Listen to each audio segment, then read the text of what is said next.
Salut tout le monde, bienvenue sur AOS Geeks. Vous avez faim, vous aimez bien manger, vous aimez les gros festins. Cette revue va être un régal pour vous parce qu'on parle aujourd'hui des Ogre Tribes et de leur nouveau Battle Tome.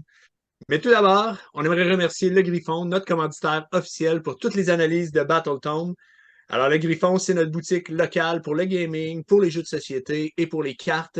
Si vous avez la chance, allez dans la description, cliquez sur le lien, allez commander directement à la boutique ou passez sur Wellington, voir l'emplacement. C'est une chouette place et on vous encourage à aller visiter. Alors, Yann, comment ça va? Ça va très bien, Vincent. Ça va vraiment très, très bien avec un beau Battletome comme ça. Oui, c'est une de tes armées coup de cœur. C'est en fait la première clash, tu l'avais fait avec cette armée-là, avec les BCR à l'époque, qui sont devenus maintenant les Ogre Tribe. Donc, sans plus tarder, on peut peut-être commencer l'analyse. Premièrement, qu'est-ce que tu as pensé en général du Battleton? Mais c'est un Battletome que j'attendais avec beaucoup d'impatience. Comme tu le sais, tu l'as dit, c'est une de mes armées de cœur. J'ai été en fait très satisfait de ce Battletome-là. J'ai écouté déjà quelques reviews parce que certaines chaînes ont accès au Battletome à l'avance. Donc, les reviews sont partagées. C'est pas tout le monde qui est aussi enthousiaste que moi, mais vraiment, moi, dans cette vidéo aussi, ça va être une review globalement enthousiaste, positive. Il y a vraiment beaucoup de belles choses dans ce Battletome-là. Première chose, c'est un Battletome qui est une mise à jour V3, mais qui comporte quand même plusieurs éléments de réécriture. Donc, il y a des nouvelles règles, des nouveaux ajouts. Donc, on est un peu à mi-chemin entre une réécriture complète, comme on l'a vu dans certains Battletomes, et entre une simple mise à jour, comme d'autres Battletomes ont subi. Donc, on est vraiment un peu entre les deux. Donc, toutefois, on est quand même dans une certaine continuité, un bel équilibre entre continuité et innovation. Les joueurs qui aimaient les ogres vont continuer à les aimer parce que le style de jeu demeure très semblable, mais c'est un nouveau Battletome qui quand même saisit peut-être un peu mieux, encore mieux en fait, l'essence de l'armée, l'essence de ce que devrait être une armée d'ogres sur la table que le Battletome précédent. Donc, on a vraiment une belle amélioration de ce côté-là. Et on a vraiment un meilleur équilibre interne de l'armée, ce qui ouvre des nouvelles possibilités de jeu. Donc, auparavant, on avait essentiellement une liste en Beastclaw Raiders avec quelques variantes là, qui pouvaient être compétitives. Maintenant, le Battletome vient vraiment d'ouvrir plusieurs approches, donc plusieurs possibilités de listes compétitives. C'est vraiment très, très plaisant de voir ça. Et je pense que l'équilibre externe du Battletome est très bon aussi, c'est-à-dire que c'est une armée qui risque de se situer là où des ogres devraient se situer, c'est-à-dire dans le fat middle, donc dans le milieu, le gras du milieu, pour faire une mauvaise traduction. Donc, un Battletome bien équilibré qui ne sera pas désagréable à affronter, qui ne sera pas non plus particulièrement faible. Donc, je pense qu'il va avoir des bonnes chances de gagner beaucoup de parties. Donc, très beau Battletome, bien équilibré, bien pensé, et j'ai bien hâte de vous en parler. Alors, on commence ça sans plus tarder avec les habitudes d'allégeance et d'abord les traits de bataille. Premièrement, on a les hors de gueule, ça c'est nos sous-factions qu'on présentera tout à l'heure. Et on a l'habileté brute affamée qui revient. Oui, un petit commentaire rapide sur les tribus, les sous-factions. Il y en a 5 sur 6 qui sont tout à fait jouables, qui sont très bonnes. Donc déjà, différentes manières de structurer notre construction de liste, nos approches tactiques. Ça, c'est vraiment bien. On fait un très beau travail là-dessus. Brut affamé revient, comme tu l'as dit, comme trait d'allégeance, trait de bataille. Donc, c'était là dans l'ancien Battletome. Lorsque nos ogres sont à plus de 3 pouces de l'adversaire, ils ont faim. Alors, on ajoute 2 à leurs caractéristiques de mouvement. Et lorsqu'ils sont à moins de 3 pouces d'un adversaire en combat, ils sont en train de se repaître. Donc, ils mangent et on ajoute 2 à leur bravoure. Donc, c'est très structurant pour l'armée, surtout dans un méta où il y a beaucoup de Night Hunt qui empêchent d'utiliser un CP pour s'immuniser au jet de Battle Shock. Donc, aller chercher un 2 de bravoure de plus, c'est vraiment, vraiment très bon ici là, dans le méta actuel. Et évidemment, les 2 pouces de plus de mouvement, c'est aussi très bon parce que ça donne une armée qui est somme toute très mobile. Autant les ogres à pied qui vont aller chercher un 8 pouces avec ça de mouvement que nos, évidemment, monstres qui, eux, vont être très, très, très mobiles. Donc, très belle habileté d'allégeance. Je suis très content qu'elle revienne. On a ensuite une nouvelle habileté qui revient, coup de gosier. Oui, les coups de gosier étaient là sous forme d'attaque des ogres. Donc, chaque ogre avait une attaque à 3+, Podrend 1. Donc, ça a été enlevé, ça a été remplacé par cette habilité-là.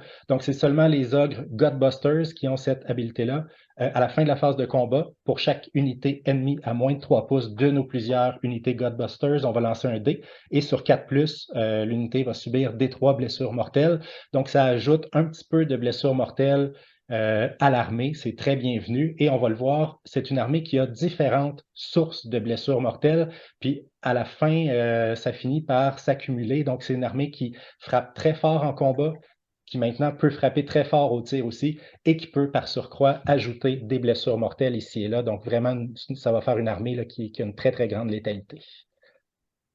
Ensuite, on tombe à la raison du plus fort. Moi, je pense que c'est l'habileté en V2 qui avait permis au BCR de devenir vraiment compétitif. Ça leur permet de compter pour davantage de modèles sur les objectifs. Oui, exactement. Ça fait en sorte que les monstres comptent pour 10 modèles pour le contrôle d'objectifs, les héros 5 modèles et les ogres 2 modèles.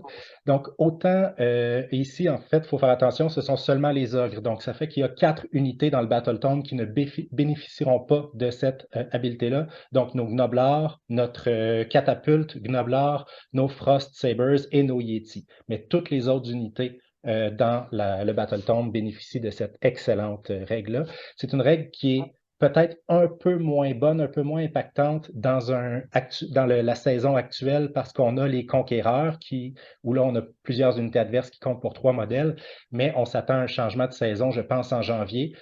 On peut s'attendre à ce qu'il n'y ait plus ce bataillon-là. Donc là, cette habileté-là va redevenir très, très forte. Oui. Et tu parlais de sources de blessures mortelles. On en a une importante ici avec la charge écrasante. Oui, c'est la principale. C'est une des grandes forces des ogres, hein, c'est de faire des blessures mortelles sur la charge. Et cette habileté-là a un peu changé. Elle a été améliorée, en fait pour les ogres à pied, pour les Godbusters. Alors, comment ça fonctionne? C'est que une fois qu'on a fini notre mouvement de charge, on lance un nombre de dés égal au jet de charge non modifié. Les monstres font toujours des blessures mortelles sur un 4+. Par contre, les ogres le font sur un 6+, mais dès qu'on a 3 modèles ou plus dans notre unité, on le fait sur un 5+. Donc avant ça, c'est le petit ajout qui a été fait, sachant que la plupart de nos unités d'ogres viennent par 4 ou par 6, ben, automatiquement, toutes nos unités font des blessures mortelles sur du 5+. Il y a seulement nos héros qui vont être sur du 6+. Et on va le voir tantôt, il y a une des tribus qui permet d'augmenter, de se donner un bonus là, sur ces jets-là. Donc, vraiment, c'est la principale source de blessures mortelles de l'armée. Ça fait très, très mal. Mhm. Et finalement, on a l'étreinte de l'hiver éternel. Les trains de l'hiver éternel, bon, ça, c'est une petite source de blessures mortelles supplémentaires. C'est seulement pour les Beastclaw Raiders. C'était là dans l'ancien Battle Tome. Au début de chacune de nos phases de héros, on lance un dé pour chaque unité ennemie qui est à moins de 3 pouces d'une ou plusieurs de nos unités Beastclaw Raiders. Si le jet est égal ou inférieur au numéro de la ronde de bataille, on fait des 3 blessures mortelles. Donc, la plupart c'est une habileté que je pense beaucoup de joueurs oublient. C'est une habileté que j'ai entendu très critiquée. Les gens étaient déçus qu'elle revienne sous cette forme-là dans le Battle Tome. Je suis pas d'accord avec cette critique-là. Selon mon expérience, sur le cours d'une partie, sachant qu'on a une armée de corps à corps, qu'on veut être engagé en corps à corps, on va finir par faire ici et là quelques des 3 blessures mortelles. Il faut savoir aussi que c'est juste un petit bonus. Ce n'est pas une des habiletés d'allégeance qui est structurante. C'est notre contrôle d'objectif, c'est nos blessures mortelles sur la charge, ce sont les tribus, ce sont le bonus de mouvement puis de bravoure aussi. C'est ça qui est structurant. Là, ici, il nous donne un petit bonus en plus de blessures mortelles. On va le prendre, on s'en plaindra pas. On passe ensuite aux bêtes de l'hiver, ces nouvelles fureurs monstrueuses. Oh oui, et ça a été un beau cadeau. Tantôt, je parlais qu'on avait des éléments en continuité, des éléments de nouveauté, d'innovation. Là, on a 2 belles innovations, une en particulier, la charge inarrêtable du Stonehorn. Donc, c'est une fureur monstrueuse qui ne peut être faite que par un Stonehorn et que lors d'une phase de charge où il a chargé pendant la phase. Après avoir fini son mouvement de charge, fait ses blessures mortelles d'impact, on peut lancer 3 dés et faire un mouvement pour autant qu'on termine ce mouvement-là, encore une fois, à moins de 3 pouces d'une unité adverse. Donc, on ne peut pas s'en servir pour se désengager. Donc, et en plus, pour chaque unité ennemie qu'on va avoir survolée, parce que ce mouvement-là peut être fait comme si le Stonehorn volait, c'est pour imager qu'il défonce les lignes ennemies puis passe à travers tout ce qui tente de s'opposer à sa charge inarrêtable. Donc, chaque unité qui a été survolée par le Stonehorn, on lance un dé et sur 2+, elle subit des 3 blessures mortelles. Donc, il y a 2 éléments très, très forts. En fait, il y a 3 éléments très forts dans cette fureur monstrueuse-là. La première, c'est qu'elle se fait automatiquement. Contrairement à la plupart des fureurs monstrueuses, on n'a pas à lancer un dé, on n'a pas à réussir un 3+, on peut faire le mouvement automatiquement au moment de la fureur monstrueuse. Les Stonehorn sont très mobiles. Ça a 12 pouces de mouvement, Quand ils ont faim, donc dès qu'ils ne sont pas en combat, ils ont 14 pouces de mouvement. On va voir qu'on a une prière qui peut leur rajouter 3 pouces de mouvement. On peut être à 17 pouces de mouvement assez facilement. On peut jouer Kragnos pour passer à une charge à 3d6. Et à la fin de notre charge, on peut aller chercher un 3d6 de mouvement supplémentaire. Donc, littéralement, un Stonehorn peut traverser la table presque dans le sens de la largeur si les jets sont bons, puis aller où il veut, aller charger où il veut sur le champ de bataille. À la limite, tu peux même charger sur la table d'à côté, aller aider ton ami là, qui est en train de perdre sa partie. Donc, c'est vraiment puis là, les avantages tactiques sont nombreux à ce mouvement-là. Bon, évidemment, si l'adversaire s'est mal positionné, on peut amener notre Stonehorn, passer par-dessus les écrans, puis lui permettre d'aller charger une unité que l'adversaire ne voulait pas qu'elle se fasse charger. C'est sûr qu'un bon adversaire va réussir à se positionner de manière à empêcher notre Stonehorn d'aller se glisser derrière ses cordons de défense. Le Stonehorn a quand même un gros socle, donc ce ne sera pas toujours facile de l'amener là où on veut. Mais comme il fait des blessures mortelles en plus des unités qu'il a survolées, même avec un mauvais jet, un petit jet, on va pouvoir souvent survoler une, deux, trois unités adverses, puis revenir en contact avec l'unité qu'on a chargée, puis aller chercher potentiellement un, deux, trois blessures mortelles de plus. Si on compare ça avec l'habilité Stomp, qui est des trois blessures mortelles à une unité sur 2+, c'est franchement plus fort. En plus, le piétinement Stomp, on ne peut pas le faire contre des monstres. Là, ici, on peut le faire contre des monstres aussi. Et en plus, ça permet toutes sortes de trucs. Je suis sûr qu'en jouant, les joueurs vont développer différents trucs. Mais par exemple, des fois, on fait une charge. La charge n'est pas très longue. On est obligé de charger au centre d'une grosse unité, alors qu'on aurait préféré faire une charge en coin. Mais ça nous permet de nous replacer en charge en coin, puis faire en sorte que l'adversaire va avoir beaucoup moins de modèles pour contre-attaquer. Il y a d'autres situations aussi, des fois, où quand on veut vraiment détruire une unité, on charge avec 2 Stonehorn dans la même unité. L'adversaire, avec les blessures d'impact, l'adversaire peut se retrouver à retirer suffisamment de modèles autour d'un des 2 Stonehorn pour l'amener un peu loin, de désengager le Stonehorn, puis que même avec le pile-in de 3 pouces, toutes nos attaques ne se rendent pas. Ben là, comme on fait cette fureur monstrueuse-là, après les blessures d'impact, l'adversaire ne peut plus faire ce petit truc-là, d'éloigner son unité avec ses pertes. On peut replacer notre Stonehorn bien en contact avec son unité. Ça peut permettre aussi, par exemple, lorsqu'il y a 2 unités adverses pas très loin l'une de l'autre, on peut charger une unité pour faire nos blessures mortelles dans cette unité-là, sur la charge, puis ensuite faire notre mouvement, puis aller combattre une autre unité. Donc, on charge une unité, on fait nos blessures mortelles d'impact, on la survole, on fait probablement un D3 blessures mortelles de plus, on survole l'unité avec laquelle on veut se battre, on fait un D3, puis ensuite on se place de manière à ne pas engager la première unité à laquelle on a fait des blessures mortelles, puis juste être en combat avec la deuxième. Vous voyez, je fais juste lancer des idées comme ça rapidement. Il y a une très, très grande quantité de situations de jeu dans lesquelles on va pouvoir vraiment bénéficier de cette habilité-là. C'est vraiment, vraiment très, très, très bon.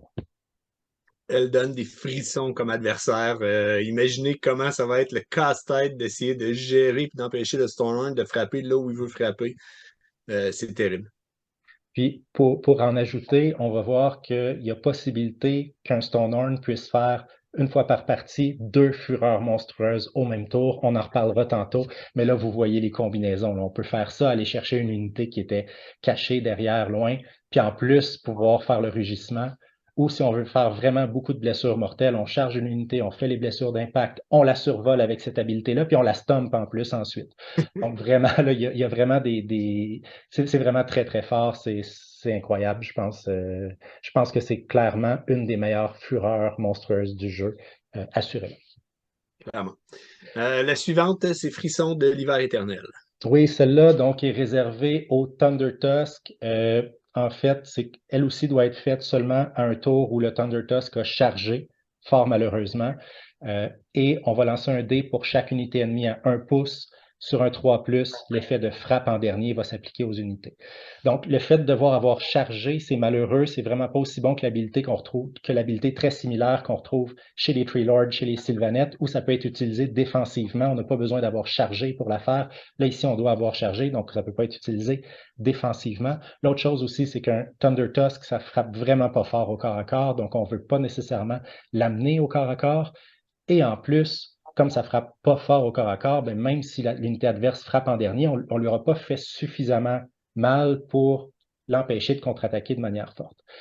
En plus, si on décide de charger avec 2 unités, une même unité adverse, par exemple avec un Stonehorn, ben, le fait que de donner frappe en dernier, c'est pas si bon que ça parce que on va nécessairement activer en premier avec notre Stonehorn. C'est lui qui va faire le gros des dégâts, même si notre Thunder Tusk attaque après, il frappe tellement pas fort que l'effet va être assez minime.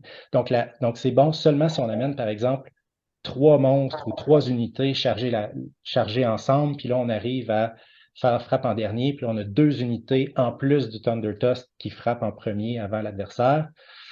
Donc, ce ne sera pas fréquent comme situation. L'autre situation qu'on peut voir aussi, c'est si le Thunder Tusk frappe avec les Iron Guts, parce qu'on va le voir tantôt, les Iron Guts ont une habilité une fois par bataille qui leur permet de frapper 2 fois, d'attaquer 2 fois dans la phase de combat, et la deuxième fois, l'effet de frappe en dernier s'applique. Donc là, si on charge avec un Thunder Tusk en même temps, donc si on a chargé, c'est que c'est notre tour.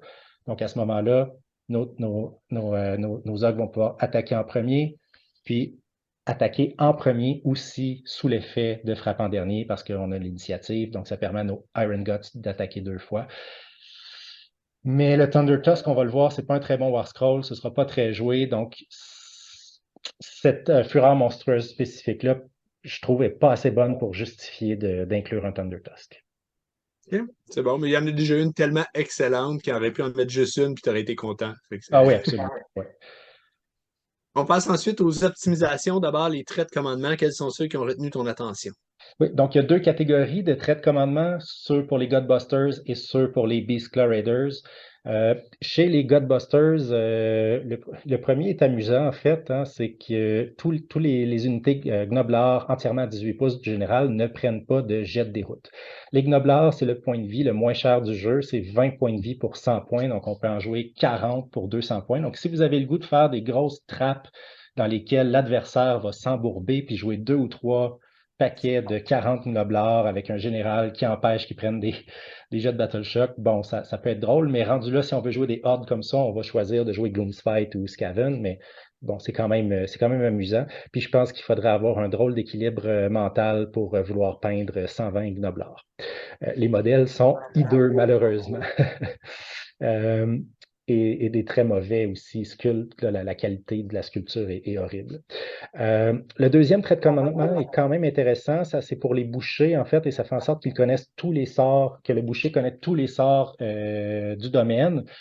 Il y a 4 sorts dans le domaine et les 4 sont bons. En fait, la magie ogre est étonnamment bonne. On va le voir tantôt.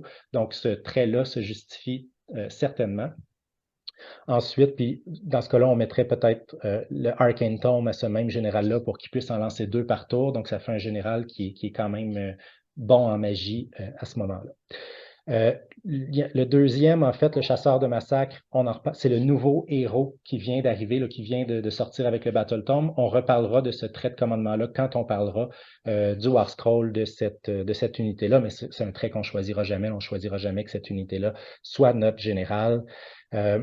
Finalement, on a un trait aussi pour les tyrans qui est vraiment intéressant parce que ça permet d'aller chercher un deuxième grand nom à notre tyran. Et on va le voir, il y a 3 grands noms qui sont vraiment bons pour les tyrans.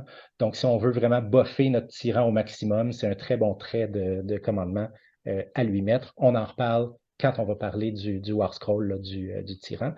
Puis finalement, la dernière est pas particulièrement bonne, mais c'est surtout le fun que ce trait de commandement-là soit là pour ceux qui aiment les modèles mangeurs d'hommes ou qui en ont une grosse collection, qui veulent pouvoir jouer ces modèles-là. En fait, ça les rend en ligne, puis ça permet de générer des CP qui doivent être utilisés absolument pour donner des habiletés de commandement à une unité mangeur d'hommes. Donc, c'est surtout plaisant qu'il ait pensé aux gens qui ont encore leur collection de mangeurs d'hommes, les rendre vraiment plus jouables, mais malheureusement, c'est une pas très bonne unité pour ses points. Donc c'est plus pour jouer en amical. Du côté des Beastclaw Raiders, il y a vraiment aussi des bons traits de commandement. Donc, le premier, voie d'avalanche, en fait, ça permet au général donc de donner des ordres partout sur la table plutôt que d'être limité à la bulle de 18 pouces. Et une fois par bataille, ça permet de donner un ordre sans dépenser de points de commandement. Pourquoi c'est particulièrement bon? C'est parce qu'en Beastclaw Raiders, on a plusieurs unités qui n'ont pas de champion et qui n'ont pas non plus le mot-clé élite, notamment les chevaucheurs de Stonehorn et les chevaucheurs de Thunder Tusk.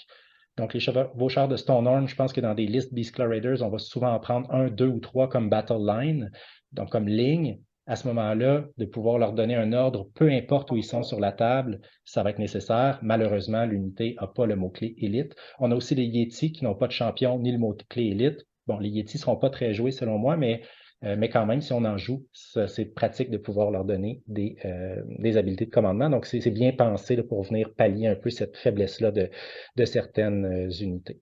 On a la possibilité aussi d'avoir un trait qui permet qu'une fois par bataille, le Stonehorn ou le Thunder Tusk attaque comme s'il n'avait pas été blessé. Selon moi, ce n'est pas le meilleur trait parce que c'est très situationnel. Puis la charte dégressive est punitive, mais pas extrêmement punitive. Sinon, un autre qui est intéressant, c'est qu'on peut rendre notre héros prêtre ou alors faire en sorte que notre prêtre connaisse toutes les prières. En fait, il y a 3 prières, il y en a 2 qui sont assez bonnes, donc je pense que ça se justifie tout à fait de, par exemple, rendre un Frostlord prêtre. Et finalement, la dernière, mais non la moindre, c'est pour le Icebrow Hunter. Et ça fait en sorte que le Icebrow Hunter peut amener avec lui en embuscade 3 unités de Frost Sabers plutôt qu'une seule. En fait, le Icebrow Hunter peut être déployé en réserve, puis ensuite, en fait, être placé en réserve, puis ensuite être déployé n'importe où sur le champ de bataille à plus de 9 pouces de l'adversaire. Quand il fait ça, il peut amener avec lui une unité de Frost Sabers. Ce trait de commandement-là lui permet d'en amener 3. Pourquoi est-ce qu'on choisirait ce trait-là? Pour 2 raisons. La première, parce qu'on choisit le chasseur, le hunter, comme général, ce qui débloque les Frost Sabers comme ligne. Et les coups en pointe du chasseur à 120 points, plus 3 unités de Frost Sabers à 80 points, c'est la combinaison la moins chère pour remplir l'exigence de nos 3 lignes.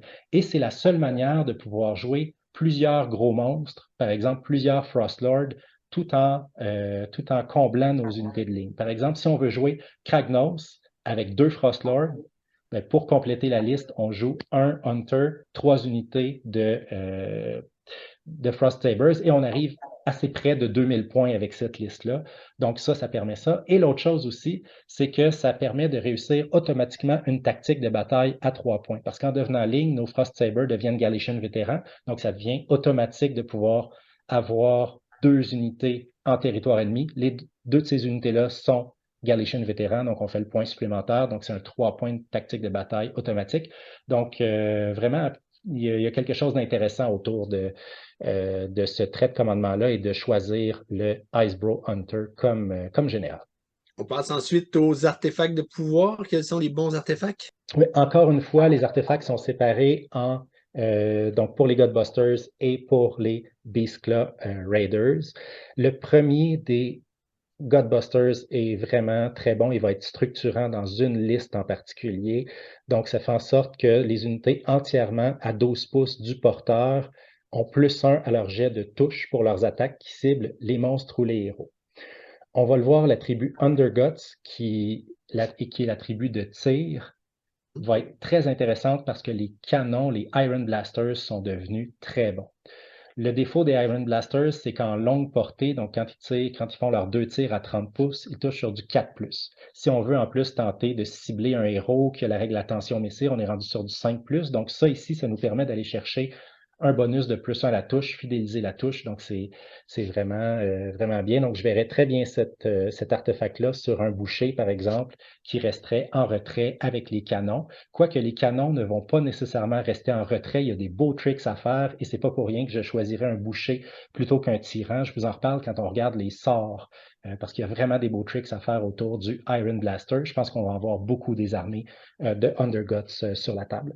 Donc, ça, c'est le premier artefact de pouvoir. Le deuxième artefact de pouvoir est intéressant lui aussi, c'est la flasque de sang de Stonehorn.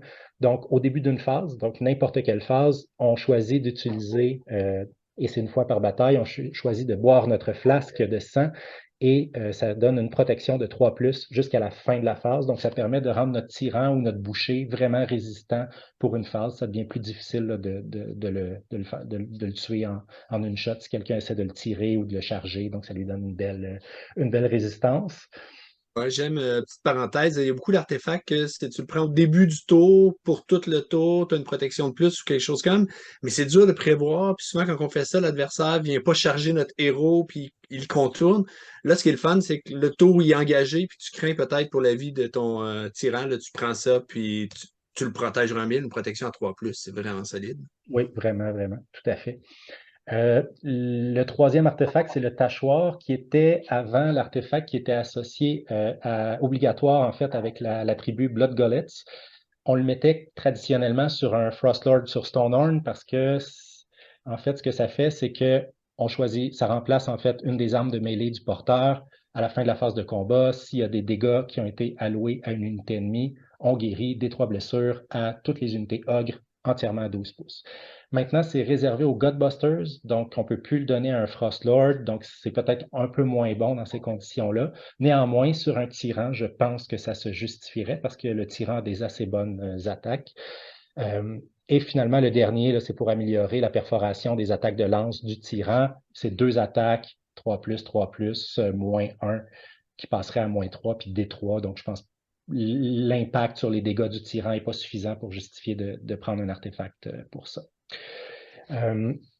Bon, du côté des Beastclaw Raiders, il y a un premier artefact qui, je pense, va être choisi par un certain nombre de personnes. Personnellement, je ne l'aime pas beaucoup. En fait, une fois par bataille, dans notre phase de tir, on choisit une unité ennemie à 6 pouces, on lance un jet de dés sur 2+, ça fait D6 blessures mortelles. Donc, le fait qu'on puisse lancer un 1 puis que notre artefact n'ait servi à rien, le fait que ce soit D6, donc on puisse lancer un 1, un 2, est-ce qu'on veut choisir un artefact pour peut-être faire 1, 2, 3 blessures mortelles? Non. Donc, je ne pense pas que ce soit suffisant. Le deuxième, pour le chasseur de Frongive, on n'en parle pas, c'est de faire des blessures mortelles sur des 6 to 8 d'une arme qui a un tir. Donc, c'est complètement mauvais, c'est mal pensé complètement.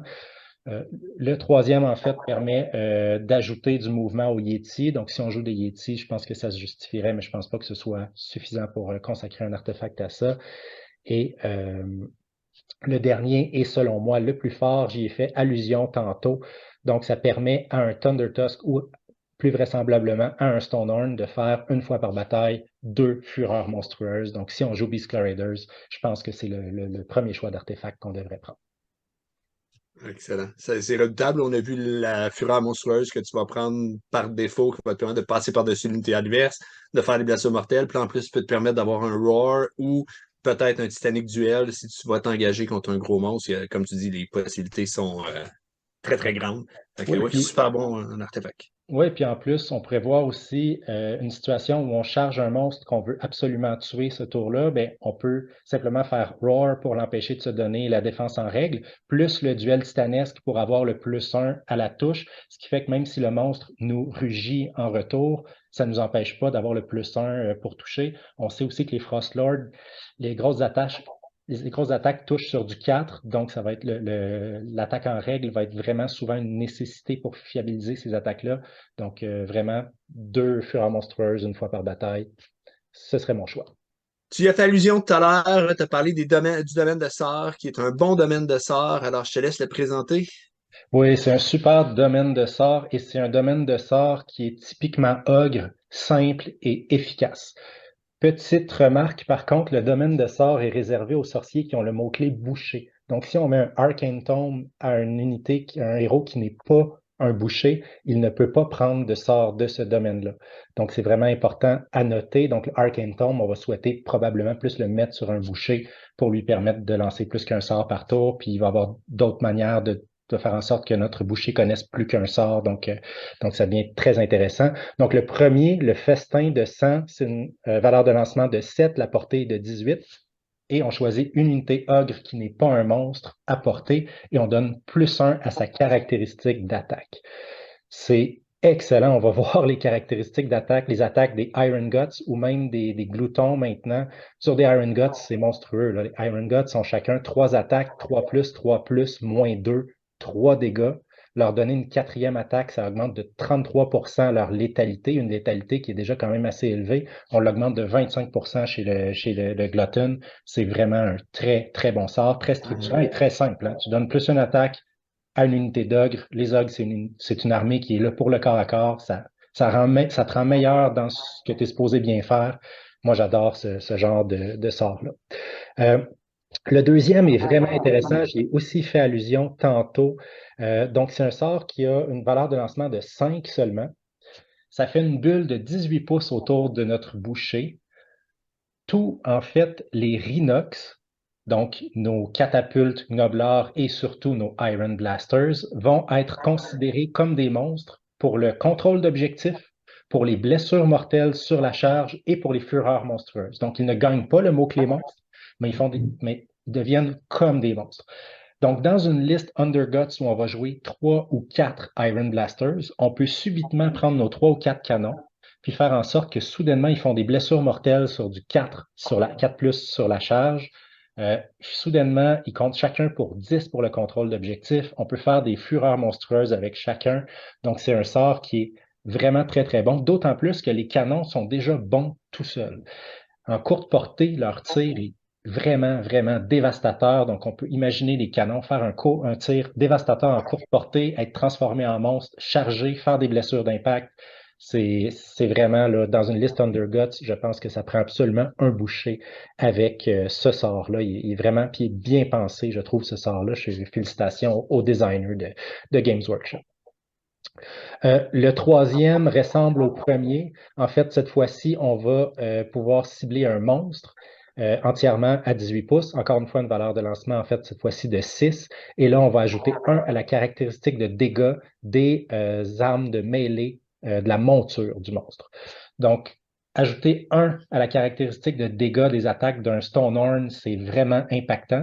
D'autant plus qu'il y a déjà un +1 aux dégâts sur la charge. Donc, un Stonehorn qui charge et qui a été affecté par ce sort-là a +2 aux dégâts de ses attaques. Donc, on se retrouve avec un Stonehorn qui aurait 6 attaques à 5 dommages, puis D6 attaques à D3 plus 2 dommages. Donc, il y a vraiment moyen de rendre nos Stonehorn vraiment des abattoirs, des moissonneuses-batteuses, des machines à tuer. C'est vraiment aussi un très beau sort. Et finalement, déluge de graisse, encore une fois, une valeur de lancement de 6, portée de 18 pouces, et on cible une unité ennemie, puis on lui donne -1 à ses jets de touche. Donc, c'est un beau petit sort de debuff, mais vraiment, donc, comme j'avais dit, 4 bons sorts, 4 sorts qui nous rendent, 3 des 4 nous rendent meilleurs à faire ce qu'on fait déjà bien. C'est vraiment, vraiment là, des très, très beaux sorts. Et on a un deuxième sort qui, lui, est pour les ventre-feux. Oui, le ventre-feu qui est le sorcier là, qui crache du feu, c'est aussi un vieux sculpte en résine ou en fine cast. En fait, malheureusement, les trois sorciers Ogre sont du vieux fine cast. Ça aurait été vraiment bien que plutôt qu'avoir un 3 ou quatrième chasseur, on ait un nouveau boucher. Mais bon, il semble que les sculpteurs de Games Workshop adorent faire des chasseurs ogres. Donc, c'est des bons sorts. Le premier, je ne les lirai pas en détail, mais le premier fait des blessures mortelles à des hordes. C'est un sort anti-horde surtout. Le deuxième est quand même intéressant. Ça crée une bulle de 12 pouces autour de notre sorcier et toutes les unités ennemies entièrement à 12 pouces ont -1 à leur jet de touche. Donc, c'est sûr que c'est un sort qui a une courte portée, donc ça oblige à amener notre sorcier en combat ou très près d'être en combat. C'est du 7 points de vie sur 5 plus de sauvegarde. Donc, en combat, il ne survivra pas longtemps. Donc, je ne suis pas un fan de ce sort-là. Euh, et le troisième est probablement le meilleur. En fait, je pense que ce sort-là justifie peut-être d'inclure un ventre-feu dans la liste à lui seul. La portée est de 18 pouces. On cible une unité ennemie qui a 5 figurines ou plus. Et ensuite, à chaque fois que cette unité-là va terminer un mouvement, elle va subir D3 blessures mortelles. Donc, ça touche tous les mouvements. Un mouvement de repli, un mouvement de course, de charge, de pile-in, donc d'engagement. Donc, si on met ça sur une unité que l'adversaire voulait amener en combat, là, si tu bouges, tu as des 3 blessures mortelles. Si tu me charges, tu as des 3 blessures mortelles. Puis si tu pile-in, un autre des 3 blessures mortelles. C'est vraiment, vraiment incommodant pour cette unité-là. J'aime beaucoup ce sort-là. Je pense qu'il peut être très impactant. Puis peut-être un petit commentaire d'ensemble sur l'ensemble, sur les sorts. Les valeurs de lancement sont pas trop élevées. Donc, on a un sort qui est sur du 7, en fait, chez le boucher. C'est le sort qui donne +1 attaque à une unité d'ogre. Donc, c'est vraiment le meilleur sort. Mais on a des très bons sorts sur du 5, sur du 6. sachant que les ogres n'ont pas de bonus au lancement de sorts, c'est très bienvenu. Dans l'ancien Battle Tome, les bons sorts étaient tous sur du 7, donc la magie était vraiment pas fiable. Donc là, c'est une belle fidélisation. Puis en plus, nos bouchers, quand ils sont à 1 pouce de notre décor, de notre chaudron, ils ont un +1 au jet de lancement. Donc là, des sorts sur du 5 ou sur du 4, sur du 6, ça devient assez facile à passer. Donc, c'est vraiment bien là, que la valeur de lancement a été un petit peu diminuée. Et pour compléter, avec les domaines de sort, on a ensuite un domaine de prière parce que tu as des prêtres dans l'armée. Oui, on avait des prêtres auparavant qui étaient le Huskard sur Thunder Tusk. On l'a vu, on a un trait de commandement qui permet de rendre un héros prêtre. Et la grande nouvelle, une des grandes révélations du Battle Tome, c'est que maintenant le Huskard sur Stonehorn est prêtre lui aussi. Donc on va jouer des prêtres en Beast Claw Raiders dans notre liste assez fréquemment. Et il y a deux des trois prières qui sont très bonnes. Donc, la première, elle revient, elle était là dans l'ancien Battle Tome. On place un point à 18 pouces du lanceur, du prêtre, et on lance un dé ensuite pour chaque unité ennemie à 3 pouces de ce point-là, sur 2+, l'unité subit des 3 blessures mortelles.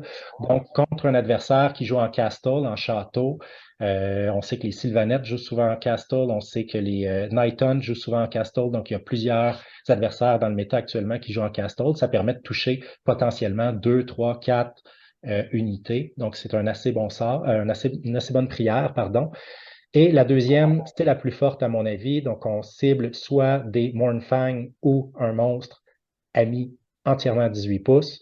Et ça ajoute 3 à sa caractéristique de mouvement. Donc, j'en ai parlé tantôt quand je parlais de la fureur monstrueuse. C'est une manière de donner +3 de mouvement, par exemple, à un Frostlord sur Stonehorn pour être sûr qu'il puisse charger là où on a besoin qu'il charge. Ça va être très bon aussi sur des Mournfang si on les joue dans leur sous-allégeance qui leur donne course et charge. Donc, pour aller chercher une très, très grande mobilité. Donc, la mobilité, c'est toujours bon, on l'a souvent dit, hein. AOS, c'est beaucoup un jeu de positionnement, de mobilité.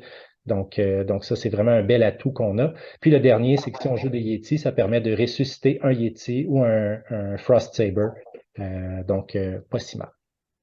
Et on n'oublie pas, quand on joue un prêtre, on peut toujours aller chercher Curse pour faire des blessures mortelles de plus sur les attaques. Donc, les prêtres sont des bonnes unités, règle générale.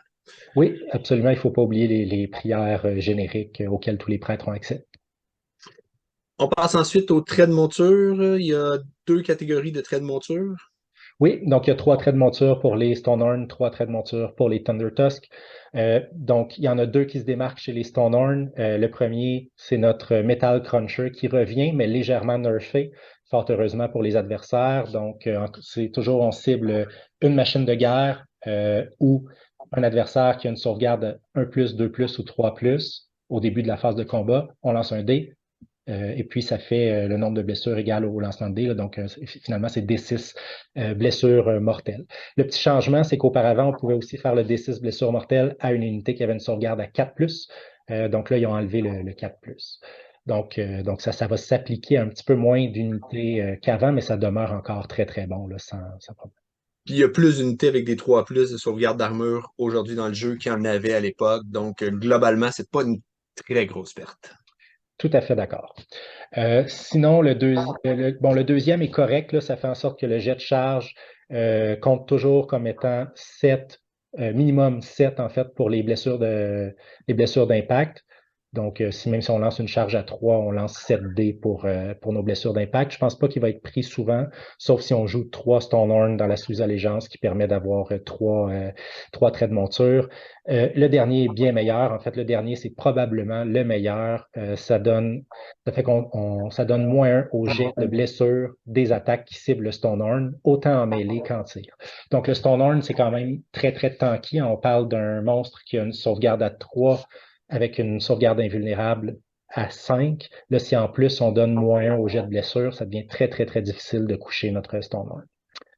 Du côté des Thunder Tusk, je vais seulement parler du cuir de blanc-givre. Donc, ça donne une protection de 5+ à notre Thunder Tusk. Je vois difficilement des listes jouer plus qu'un Thunder Tusk. C'est nécessairement celui-là qu'on va mettre pour augmenter sa résilience. On passe ensuite aux sous-factions. Et tu as déjà mentionné qu'il y en a 5 sur 6 qui sont vraiment très bonnes et structurantes. Oui, donc la première tribu, c'est les Meat Fist, donc les poings viandards. C'est une habilité qui est très bonne, en fait, c'est qu'on va avoir +1 à nos jets de dés pour faire les blessures mortelles sur la charge, donc le trait de bataille, la charge écrasante, pour les Gutbusters. Donc, ça ne s'applique pas aux montures, finalement, donc à nos Stonehorn, Thunder Tusk, tout ça, donc seulement les ogres à pied. Mais quand même, on l'a vu, donc nos ogres, lorsqu'ils sont 3 ou plus, font des blessures mortelles sur du 5 plus. Donc là, on passe à 4 plus. Donc, nos unités d'ogres font autant de blessures mortelles sur la charge que nos Stonehorn, que nos Thunder Tusk. Nos héros qui en font sur 6 plus passent à 5 plus. Donc, ça devient très, très bon. Et là, si on repense au sort de tout à l'heure, qui permet à nos canons de compter comme des monstres, mais ils ne gagnent pas le mot-clé monstre. Donc, ils se retrouvent à faire des blessures mortelles sur du 3+. Donc, ça devient extrêmement violent. Par contre, si on joue plusieurs Iron Blasters, on ne les jouera pas dans cette sous-allégeance-là. Là, c'est juste amusant à mentionner. Donc, on augmente nos blessures mortelles si on joue une armée de Godbusters. Très bon choix. La deuxième, elle revient, elle était déjà là, ce sont nos Blood Gullets. Donc, ça fait en sorte que nos bouchers connaissent un sort supplémentaire et peuvent lancer un sort supplémentaire par tour. On l'a vu, nos sorts sont très bons, donc on pourrait très bien choisir de jouer 2 bouchers ou Slaughtermaster, puis pouvoir lancer comme ça 4 sorts par tour. Et la troisième, en fait, donc ce sont les fameux Underguts, donc pour jouer une batterie de canons, ça augmente la perforation des attaques de tir de nos canons et de nos lead belchers, donc de nos ogres avec les gros qui portent là, des gros canons dans leurs mains. Donc, augmenter la perforation d'armure, ça fait très mal parce que on va le voir, les canons tirent quand même très fort. Là, on va passer avec du Ren 2, Ren 3 sur ces attaques de tir-là. Donc, je pense que cette sous-faction-là va être beaucoup jouée. Alors, on a déjà 3 bonnes factions, il en reste 2 autres à boire. Oui, 2 autres très bonnes. Donc, celle qui revient aussi, c'est les Boulder Head, donc la tête de roc. C'est celle qu'on choisit habituellement quand on joue une liste de Stonehorn. Ce que ça fait, en fait, c'est que ça ajoute 2 à la caractéristique de blessure des Thunder Tusk et des Stonehorn. Auparavant, c'était 1, là, on passe à 2. Donc, puis en plus, on va le voir dans les chartes d'unité, nos monstres ont gagné en points de vie aussi. Donc, si on joue ça, on se retrouve avec des Frostlords qui ont 17 points de vie. Donc, ça commence à faire des monstres très résilients. On est presque Et au puis, même c'est des point. beaux points de vie. Point de vie sur du 3+, 16 d'armure, 5+ de ward, c'est du point de vie solide, là. Oui, c'est du point de vie solide, puis on va voir, on a des manières d'aller faire de la guérison aussi. On l'a vu, il y a Oui, c'est ça. Donc c'est vraiment du point de vie de qualité qu'on augmente. Et en plus, ça permet d'avoir jusqu'à 3 de nos monstres héros qui ont un trait de monture. Donc, on a vu, les traits de monture il y en a 2, 3 qui sont très bons. Donc, c'est vraiment une belle sous-allégeance si on joue des gros monstres. Ensuite, la dernière, celle-là a été peut-être plus passée sous silence là, par les autres analystes que j'ai pu entendre, et ça vient du fait que les gens sont très peu enthousiastes face au Mournfang, alors que moi, j'ai un petit peu plus d'affection pour cette unité-là. Ce que ça fait, c'est que nos Mournfang ont course et charge. Donc, ça leur donne vraiment une belle mobilité. On va le voir, les Mournfang cognent relativement fort pour leurs points comparativement à nos autres choix en Beast Claw Raiders.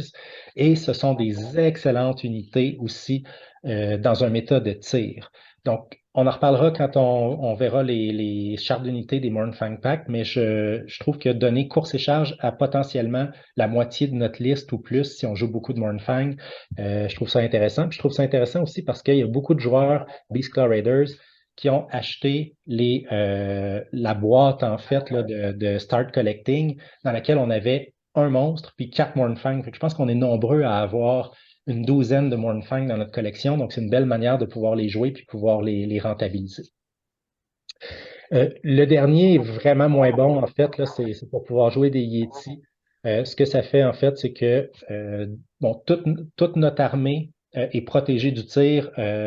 Donc, tant qu'on est entièrement dans notre territoire, les attaques de tir ont -1 au jet de touche. Donc, c'est une petite protection contre le tir. Il y a plusieurs battle plans dans lesquels, en fait, la moitié du territoire et la moitié de la table est notre territoire. Donc, ça peut donner une assez bonne protection contre les tirs. Et le deuxième volet, en fait, c'est que nos Yétis et notre chasseur et nos saber-tooth ne sont pas visibles des unités ennemies s'ils sont à plus de 12 pouces des unités ennemies. Donc, si jamais on est dans un méta vraiment dominé par le tir, où on joue contre un ami qui joue Caradron, ben, pourquoi pas essayer d'aller se protéger un peu, mais je pense que c'est vraiment la moins bonne des sous-allégeances, notamment parce que les Yetis sont très peu joués, sont pas à la hauteur des autres unités. C'est aussi une faction un peu moins structurante. Ça dépend plus de ton méta dans lequel tu joues, mais c'est ça, ça structure moins ta création de liste. Absolument. On passe à la section jeu égal. Alors, encore une fois, comme dans pas mal tous les nouveaux Battletome, hein, 4 grandes stratégies et quelques stratégies tactiques de bataille. Alors, quelles sont les grandes stratégies? Est-ce qu'elles sont bonnes? Non, malheureusement, elles ne sont vraiment pas bonnes. On va en prendre des génériques. Il y a la première qui est pas si mal, en fait. On doit avoir à la fin de la bataille plus d'unités amies entièrement en territoire ennemi qu'il y a d'unités ennemies entièrement en territoire ennemi. Celle-là, en fait, existe déjà dans le manuel général actuel sous un autre nom, mais comme le manuel général général va changer, euh, bon, on va conserver celle-là. Je pense que c'est la seule qui est vraiment faisable. Euh, l'autre, par exemple, c'est qu'il faut tuer un monstre avec notre général et que notre général soit encore en vie à la fin de la bataille. Donc, c'est dépendant que notre adversaire joue un monstre dans sa liste, ce qui n'est pas toujours le cas.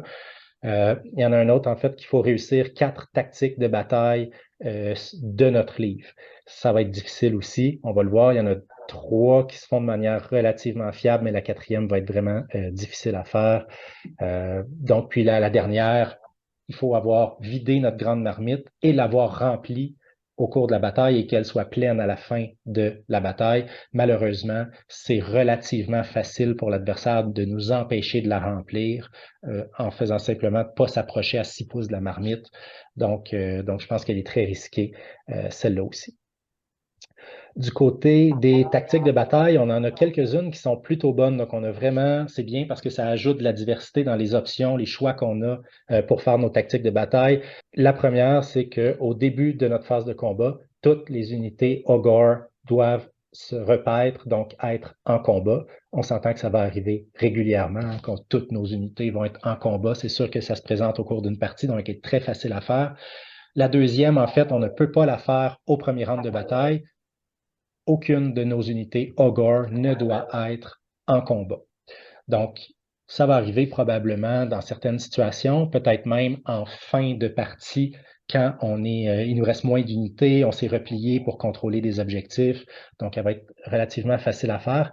Et dans certaines situations, elle va être faisable même au tour 2, par exemple, si on joue une liste Underguts avec beaucoup de lead belchers, de canons, avec des écrans de gnoblards, même si l'adversaire a chargé nos gnoblards, ils n'ont pas le mot-clé ogre.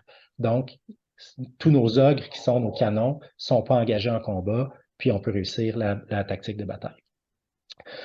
L'autre aussi, c'est avalanche de chair. Donc, il suffit de réussir 10 blessures mortelles avec nos impact hits sur la charge. Donc, ça, je pense que dans beaucoup de situations, moindrement qu'on charge avec 3 ou 4 unités le même tour, ça va être assez facile d'aller faire les 10 blessures. Donc très facile. Très bonne aussi si on joue la sous-allégeance Meat Fist. Ça nous garantit quasiment d'être capable de faire assez facilement cette tactique de bataille-là.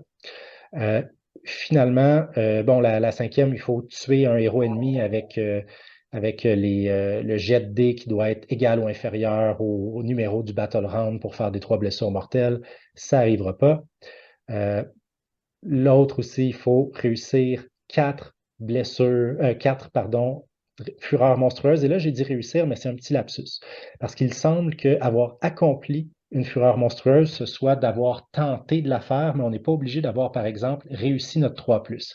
C'est ce que j'ai entendu dans certaines analyses. Je serais curieux que ce soit faqué, mais il faut tenter finalement 4 fureurs monstrueuses pour la réussir. Donc, c'est conditionnel à ce qu'on joue 4 monstres dans notre liste. Donc, si on le fait, pourquoi pas. Ou 3 monstres, puis un qui en fait 2, le tour qui peut en faire 2 avec un trait.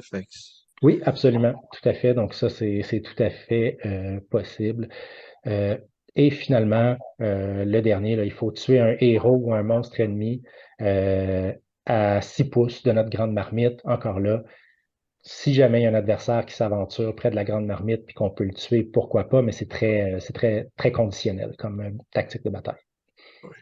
Ouais, mais c'est quand même, je dirais, un bon éventail de tactiques parce qu'il y en a qui se font automatiques, il y en a deux qui sont presque automatiques, sur lesquels Oui. tu as beaucoup, beaucoup de contrôle, puis après ça, tu as quand même des belles options. Si on rajoute à ça les tactiques générales, génériques là, qu'il y a dans le livre du manuel général, moi, je pense que ça va être assez facile d'aller chercher 4 voire 5 bâtons tactiques à chaque partie. Ah oui, absolument. Autant les grandes stratégies sont un peu décevantes, autant les tactiques de bataille ouvrent des belles options, des beaux choix. On a ensuite des bataillons et on est gâtés. On a 4 bataillons. Y en a-tu un là-dedans qui peut être joué? Oui, en fait, le Jorbald et le Urbald peuvent très bien être joués. Bon, il y en a un qui donne Swift, l'autre donne Tueur, donc c'est des bonus qui sont bien, là, pouvoir relancer une charge ou pouvoir courir à 6 pouces, par exemple, avec Jorbald. Puis les unités à l'intérieur sont des unités qu'on peut vouloir jouer. C'est sûr que c'est assez contraignant. Il y a 4 unités qui sont dictées dans le bataillon. Dans les deux cas, ce sont le Huskard sur Stonehorn, les chevaucheurs de Stonehorn et 2 unités de Mournfang.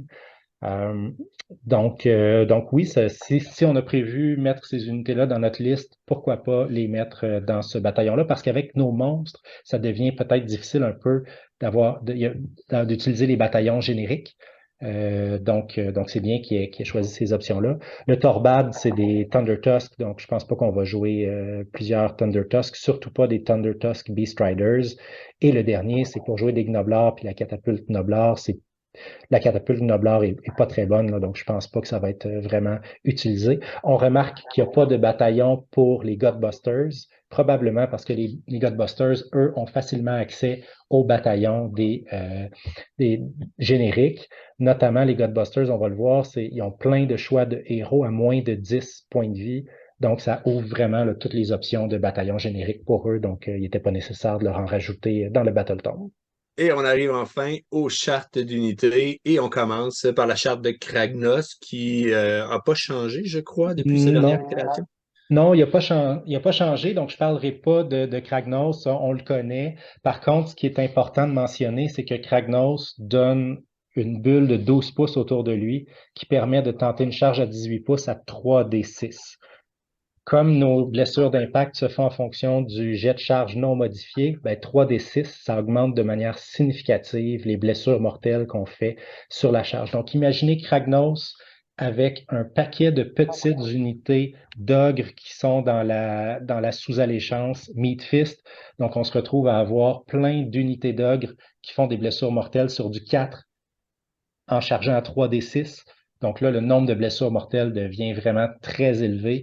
Donc, Kragnos va être, je pense, très fort en Ogre. On va le voir beaucoup jouer avec les ogres. Il augmente aussi, je l'ai dit tantôt, énormément la portée de la charge d'unités qui sont déjà très mobiles au départ avec les Stonehorn. Donc, vraiment, c'est un beau choix. Il entre bien dans les listes aussi. Il coûte très cher, mais il y a moyen de faire des belles listes. J'ai mentionné une liste tantôt qui était possible avec Kragnos, 2 Frostlords sur Stonehorn, 3 unités de Sabertooth, là, de Frost Sabers et un chasseur. Donc, il y a des listes comme ça. Puis avec les ogres à pied, les Godbusters, ça rentre aussi très bien. Donc, vraiment un bon choix. On va le voir beaucoup jouer, je pense. On passe ensuite au tyran. Oui, le tyran, en fait, il est intéressant parce que pour ses points, il cogne puis il tank quand même assez bien. Donc, essentiellement, on peut choisir un grand nom pour le tyran, puis on l'a vu qu'on a un trait de commandement qui lui permet de choisir un deuxième grand nom. Le premier que je pense qu'on va tout le temps vouloir jouer, c'est lui donner une protection de 5+. Donc, vraiment, il y a 8 points de vie, une protection de 5+, ça augmente beaucoup sa létalité, surtout que c'est pas tant un personnage totem, c'est vraiment un héros qu'on veut amener en combat, qu'on veut faire frapper, donc lui donner le 5+, ça augmente sa longévité. Si on peut lui donner un deuxième grand nom, ben on va peut-être aller chercher soit celui qui fait passer sa caractéristique de sauvegarde d'armure de 4+ à 3+, soit on va aller chercher celui qui fait en sorte qu'il fait des blessures d'impact comme s'il était un monstre, donc sur du 4+. Là aussi, s'il est en Meat Fist, il se retrouve à faire des blessures mortelles sur du 3+ sur la charge en Meat Fist, donc ça devient vraiment un gros bonhomme, gros bonhomme sur la charge. Sinon, ben, ces attaques, là, ça va, c'est assez bien comme ligne d'attaque. Puis il y a des petits bonus, là, s'il cible une unité qui a 3 modèles ou plus, il fait un petit peu plus de dégâts. S'il cible un héros ou un monstre, c'est son autre arme qui fait un petit peu plus de dégâts, donc c'est bien. J'ai fait des statistiques rapides. Le tyran, sans aucun buff, donc sans considérer aucun bonus, fait en moyenne 5 dégâts contre du 4+. Donc, c'est pas exceptionnel, mais c'est honnête. Et surtout, il y a des moyens de le buffer. Dès qu'il attaque un monstre, il fait un petit peu plus. Dès qu'il attaque une unité qui a 3 modèles ou plus, ses caractéristiques de dégâts augmentent un petit peu aussi. Donc je pense que c'est un héros qui se défend, même s'il est vraiment pas auto-include, parce que les bouchers sont très, très bons. Puis dans beaucoup de listes, il va entrer en compétition avec le boucher ou le Slaughter Master, vu la qualité des sorts qu'on peut lancer avec eux.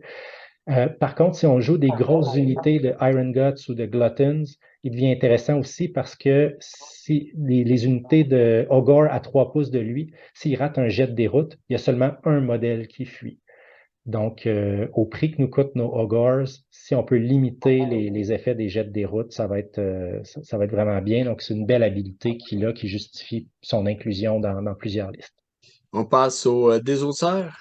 Oui, le Slaughtermaster qui a le mot-clé boucher. Donc, c'est un de nos 2 bouchers pour lancer des sorts. Donc, c'est un sorcier, 7 points de vie, 5+. Il lance un sort par tour. On a vu qu'il y a moyen de l'amener à 2 sorts par tour, soit lui faire connaître tous les sorts de la lore ou lui en faire connaître un deuxième avec le bon trait ou avec la bonne sous-allégeance. Ce qu'il a de particulier, lui, c'est qu'il a un chaudron dans lequel il peut puiser à notre phase de héros. Et on lance un D6 et selon le résultat, on va avoir un bonus. Bon, c'est un petit peu casino parce que on choisit pas malheureusement l'habileté qui va avoir lieu, mais les habiletés sont quand même, certaines sont très bonnes. Donc, on peut guérir des unités à portée, on peut donner la plus forte +1 au jet de blessure à une unité qui est entièrement à 12 pouces. Donc, ça, c'est très bon. On peut faire des blessures mortelles à une unité ennemie à 6 pouces. Bon, le seul ennui, en fait, c'est qu'on ne choisit pas l'habileté. Donc, classiquement, on roule les blessures mortelles à une unité ennemie à 6 pouces alors on n'a pas d'unité ennemie à 6 pouces. On roule la guérison alors que nos unités à portée ne sont pas blessées, ainsi de suite. Mais quand on roule le 3 ou 4 pour donner +1 au jet de blessure au bon moment, c'est un beau bonus qu'on prend. Surtout qu'il vaut le même nombre de points que l'autre sorcier, le Butcher, puis lui il a ça en plus. Par contre, son sort de Warscroll est un petit peu moins bon. Ce que son sort de Warscroll fait, c'est qu'il va cibler une unité de glouton, puis cette unité-là, l'habilité de coup de gosier. Donc, quand on lance un dé pour une unité ennemie qui est proche, puis sur 4+, ça fait des 3 blessures mortelles, ça fait passer ces blessures-là à D6 blessures mortelles. Donc, relativement anecdotique. Puis vu la qualité des sorts qu'on a dans notre lore, on va toujours lui faire lancer un sort du lore plutôt que ce sort-là. Tu en as parlé, on passe au boucher. Dans le fond, c'est aussi un sorcier, mais lui n'a pas la marmite. Non, il n'y a pas la marmite. Par contre, son sort de Warscroll est bien meilleur. C'est la gueule vorace. Il était là avant aussi. Ça passe sur du 7. On cible une unité ennemie à 18 pouces. Donc, cette unité-là, on lance un dé. Et sur 4+, l'unité subit D3 blessures mortelles. Et si c'est réussi, on relance un dé et sur 4+, des 3 blessures mortelles et ça continue comme ça tant qu'on lance un 4+.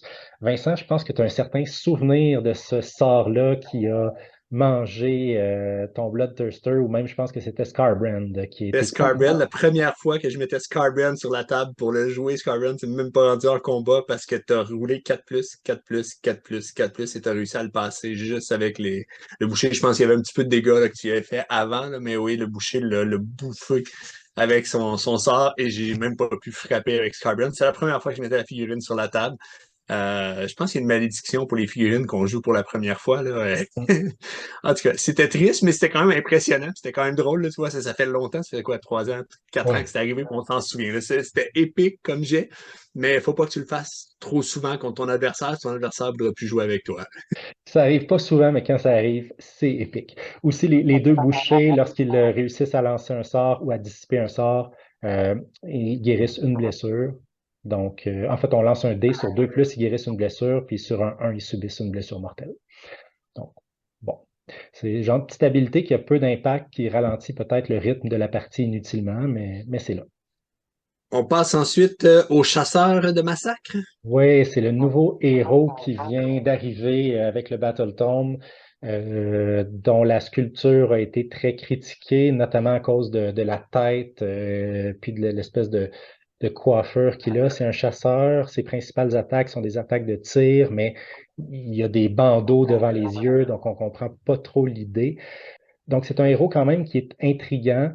Ses principales attaques sont des attaques de tir. Donc, il a deux tirs qui vont faire D3 blessures et un tir qui va faire D6 blessures. Les deux touchent sur du 4. Donc, c'est assez désolant pour un chasseur. Par contre, on l'a vu, s'il est général, on peut lui donner un trait de commandement qui fait qu'il touche sur du 2+. Bon, on ne le voudra pas général. On a des bien meilleurs choix de général. Et l'autre élément intéressant, c'est que s'il cible un monstre, ses attaques à D3 font flat 3 et son attaque à D6 fait flat 6. Donc, c'est vraiment un chasseur de monstres. Puis, il y a une bonne perforation sur son attaque à D6. Là, c'est -2. Donc ça, c'est intéressant. Et l'autre élément qui est particulier, en fait, c'est qu'il peut bouger. Donc, à la fin de la phase de mouvement ennemi, s'il se trouve à plus de 9 pouces de toute unité ennemie, il peut faire un mouvement normal. Donc, il y a vraiment des petits tricks de mouvement à faire avec lui qui peuvent être intéressants. Je ne sais pas à quel point ça va être vraiment fort ou vraiment impactant, ce mouvement-là, parce que ce n'est pas une unité qui a beaucoup d'impact sur la table. C'est pas une unité qui boffe les autres unités. Il y a des tirs un peu aléatoires. Il y a des attaques aussi qui sont correctes au corps à corps, mais c'est 5 attaques, 3+, -1, 2. Donc, c'est une bonne unité pour aller tuer un petit héros isolé, mais sans plus.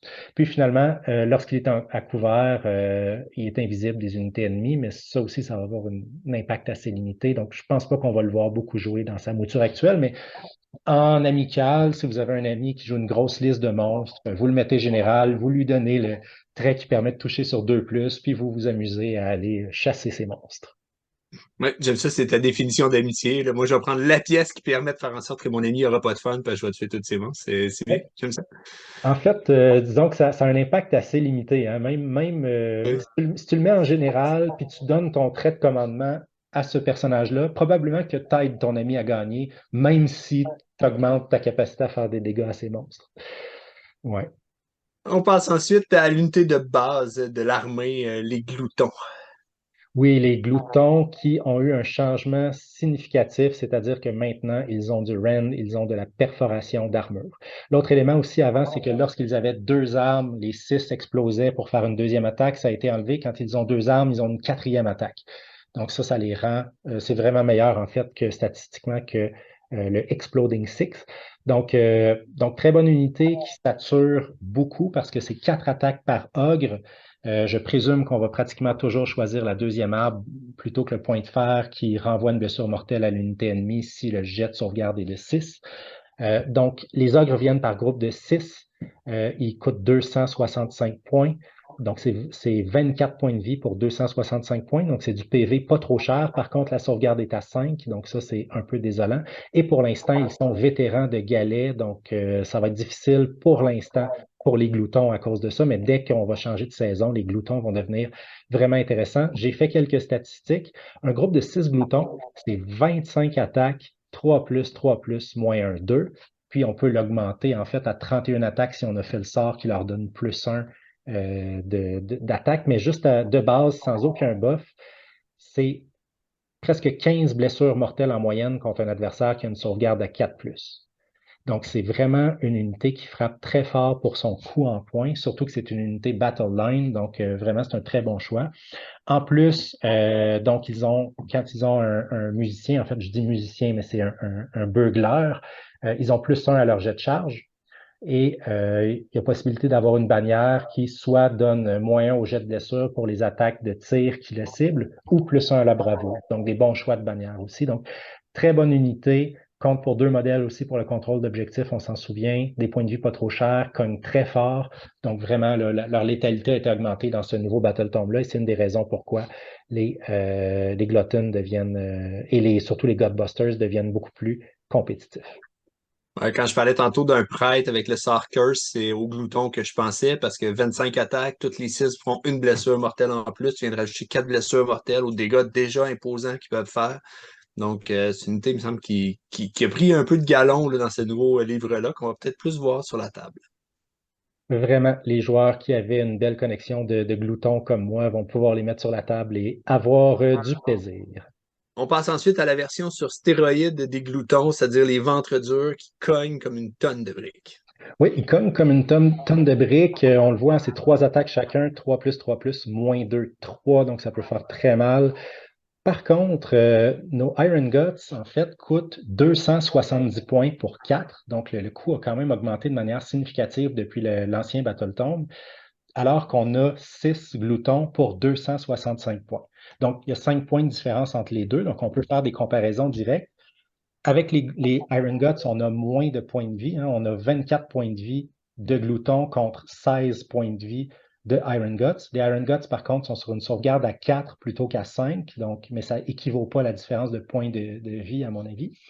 Et surtout, sur le plan des dommages, les deux unités font en moyenne à peu près le même nombre de dommages. Donc, contre du 4+, là, on était à 14,4, 14,8. C'est seulement contre les adversaires qui ont une meilleure sauvegarde, par exemple, quand on est à 2+ de sauvegarde ou à 1+ de sauvegarde, là, nos Iron Guts cognent un peu plus fort que les gloutons. Par contre, quand l'adversaire est sur une sauvegarde à 5+ ou 6+, ce sont les gloutons qui cognent plus fort que les Iron Guts. Ça s'explique par le volume d'attaque puis le rend, là, la différence statistique en fonction de la caractéristique d'armure de l'adversaire. Donc, sur le plan des dégâts purs, on n'en a pas vraiment plus pour notre argent, pour nos points, avec les Iron Guts qu'avec les gloutons. Peut-être un premier avantage des Iron Guts, par contre, c'est que si notre général n'est pas Gutbusters, ils ne sont pas lignes. Donc, actuellement, il y a moyen de les jouer sans qu'ils soient vétérans de galet. Donc, ça fait quand même une grosse différence vu la prévalence du bataillon Bounty Hunters. Euh, Sinon, eux aussi, le burglar donne +1 au jet de charge. Par contre, ils ont une habilité qui va faire, qui vont être peut-être plus intéressant que les gloutons, c'est le fait qu'une fois par bataille, euh, après que l'unité est combattue pour la première fois, ils peuvent dire qu'ils vont attaquer une deuxième fois dans le round et cette fois-ci, l'effet de frappe en dernier s'applique. Donc, c'est très bon parce que attaquer deux fois quand on a ce volume de dégâts-là, c'est vraiment très impactant. L'autre chose aussi, c'est que on décide si on utilise notre habilité d'attaquer une deuxième fois seulement après avoir fait notre première vague d'attaque. Donc, on décide en fonction, est-ce qu'on a fait suffisamment de dégâts ou pas? Est-ce que ça vaut la peine d'utiliser dès maintenant notre capacité à attaquer une deuxième fois? Donc, ça, c'est vraiment une très, très belle habilité, très forte. Euh, L'autre élément, en fait, qui les caractérise, c'est qu'ils peuvent servir de garde du corps à un tyran. Donc, si un tyran est à 3 pouces 2 puis qu'il subit des blessures, on lance un dé, puis sur 3+, la blessure est allouée au Iron Guts. Je suis vraiment pas certain qu'on va souhaiter faire ça. Je pense que j'aimerais mieux que mon tyran prenne ses blessures plutôt que mes précieux Iron Guts, mais c'est là, c'est une possibilité. Voilà. Donc, puis sinon, ils peuvent ignorer là, les effets de sorts ou de sorts persistants sur un 6+ grâce à leur bannière. Donc, c'est un choix qui se défend, mais ils sont plus aussi nettement supérieurs pour leurs points aux Gluttons qu'ils l'étaient auparavant. Eux aussi, par rapport à la précédente itération, ont gagné 1 de Ren, donc ils sont à perforation 2, comme je disais tantôt, alors qu'avant, ils étaient à perforation de 1. Donc, des très, très gros cogneurs, mais quand même chers en points. On passe ensuite, on avait déjà parlé à l'unité de mangeur d'hommes. Oui, eux viennent en unité de 3 pour 170 points, donc proportionnellement, ils coûtent plus cher que des gloutons, sans être meilleurs que des gloutons. Ils ont les mêmes caractéristiques d'attaque, même point de vie, moins de sauvegarde, donc on a moins de points de vie pour le même nombre de points, on a moins de dégâts pour le même nombre de points. Par contre, ils ont une petite habilité, le fun, c'est qu'au déploiement, on va choisir une aptitude à appliquer à l'unité jusqu'à la fin de la bataille. Ça peut être ajouter 1 à leur jet de blessure de leurs armes de mêlée. Ça peut être ajouter la portée de leur pistolet, faire passer en fait la portée de leur pistolet de 12 à 18 pouces. On peut choisir de faire en sorte que l'unité ne prend pas de jet de déroute. Euh, donc c'est des bonnes habiletés qu'on a là. Et la dernière, en fait, et non la moindre, c'est qu'on peut donner course et charge à l'unité. Donc, c'est intéressant, c'est bien. Ah, et aussi, cette unité-là, il y a une aptitude de commandement qui peut être utilisée par le général et l'aptitude de commandement ne peut être donnée qu'à une unité mangeurs d'hommes et ça les fait compter pour trois modèles plutôt que deux pour le contrôle d'objectifs. Donc, un peu anecdotique, je pense que ça va être rare qu'on va utiliser un point de commandement pour ça.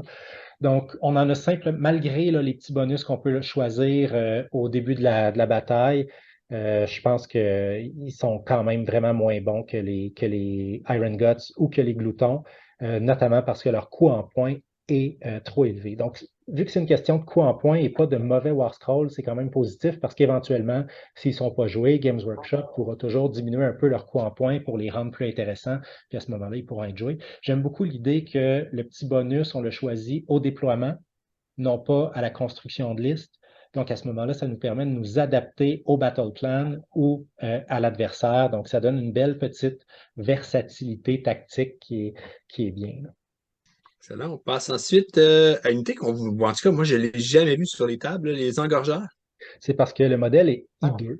Euh, ça aussi, c'est un vieux modèle, un sculpte un peu grossier. Par contre, il y a quelque chose de tactiquement intéressant avec cette unité-là. C'est 80 points. C'est une unité qui est très fragile à 6 points de vie sur 6 plus de sauvegarde. Par contre, d'une part, on peut la déployer en réserve puis la placer n'importe où sur le champ de bataille à 9 pouces des unités ennemies. Donc, ça peut faire une petite unité de chasse, mais ça ne cogne pas très fort. Là. C'est comme un total de 5 attaques avec en moyenne 2 de dommages, pas vraiment de perforation. C'est pas une unité qui est là pour cogner. C'est son aptitude qui fait en sorte que les unités ennemies à 9 pouces d'elle ne peuvent pas utiliser ralliement ou ne peuvent pas utiliser, donc recevoir présence exaltante ou ralliement. Donc, moi, je verrais très bien inclure un engorgeur dans une liste pour un petit 80 points, le faire suivre notre Death Star de Iron Guts ou de Glouton, le placer toujours à moins de 9 pouces de l'unité adverse qu'on veut attaquer, juste pour venir empêcher la présence exaltante, puis s'assurer que l'adversaire va être obligé de faire son jet de Battle Shock après ça être fait piétiner et massacrer par nos ogres. Donc, c'est comme une petite pièce tactique pas chère que je trouve quand même assez intéressante. Puis si l'adversaire la trouve ennuyante puis décide de s'en débarrasser, ben, s'il tire là-dessus ou il attaque ça plutôt que nos ogres, tant mieux, mission accomplie. Donc, belle petite pièce.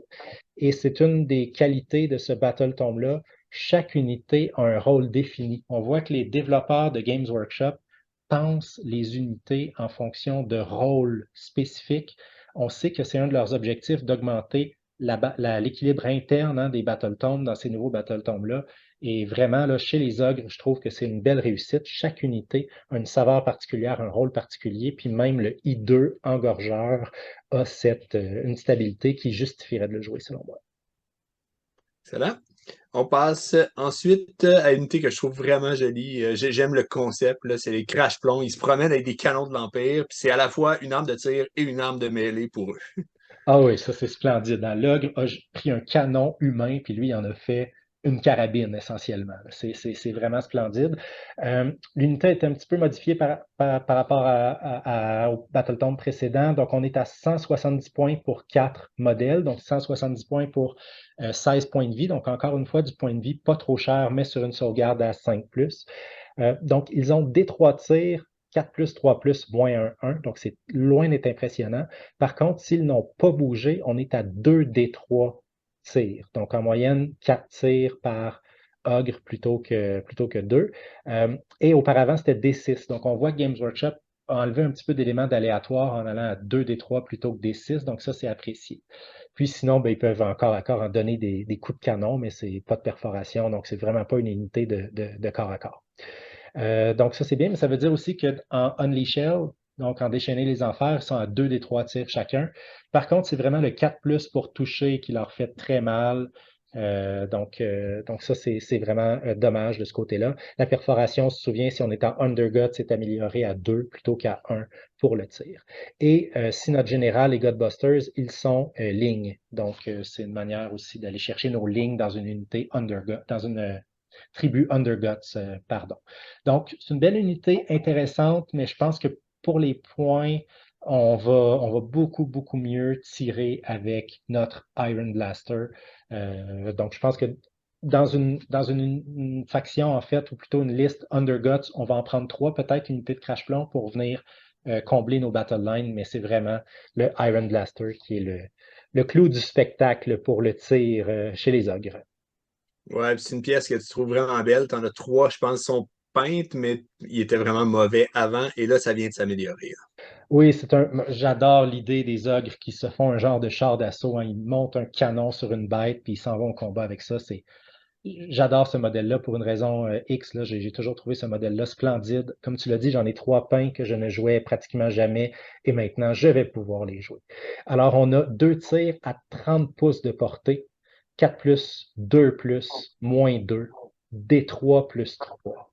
Donc, c'est vraiment, vraiment la portée. Puis, c'est la portée de 30 pouces.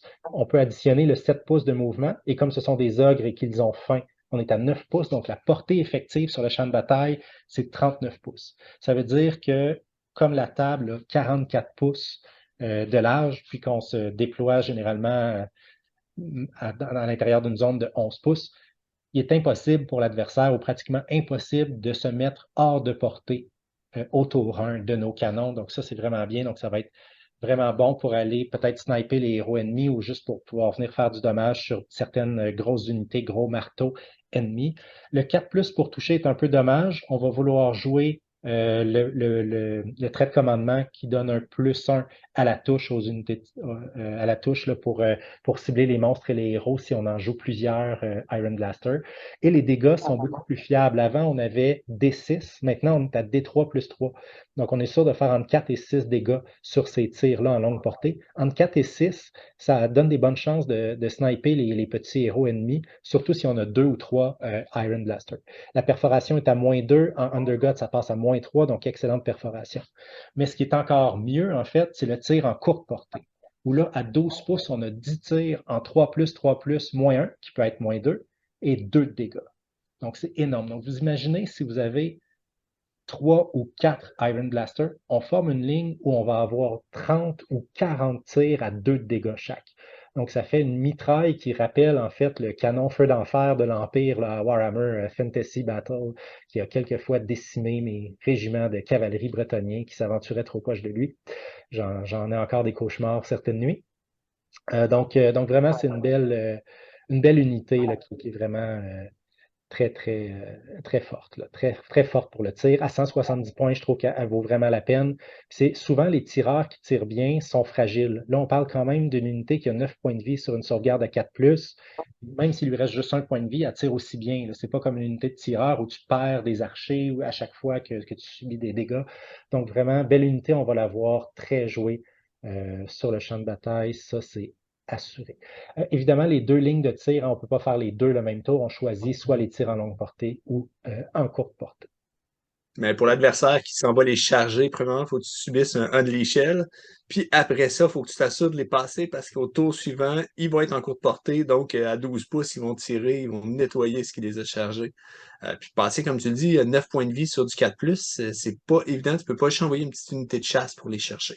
Et on se souvient du petit tricks hein, qui permet de les faire compter comme des monstres, ainsi de suite. Donc là, on voit les 10 tirs à 2 de dégâts, puis ensuite on charge, on fait des blessures mortelles comme si on était un monstre, on fait une fureur monstrueuse, on peut stomper, etc. Donc nos canons peuvent devenir extrêmement violents. On passe ensuite à la catapulte des Gnoblards de la racaille dans le Battle Tome. Ouais, 145 points. Je pense pas que ça va être très joué. C'est pas très bon. Bon, la portée de 36 pouces est bien, mais c'est essentiellement bon contre des grosses unités, des hordes, parce que la caractéristique d'attaque de son tir est égale au nombre de modèles dans l'unité ciblée. Euh, donc, c'est jusqu'à un maximum de 20.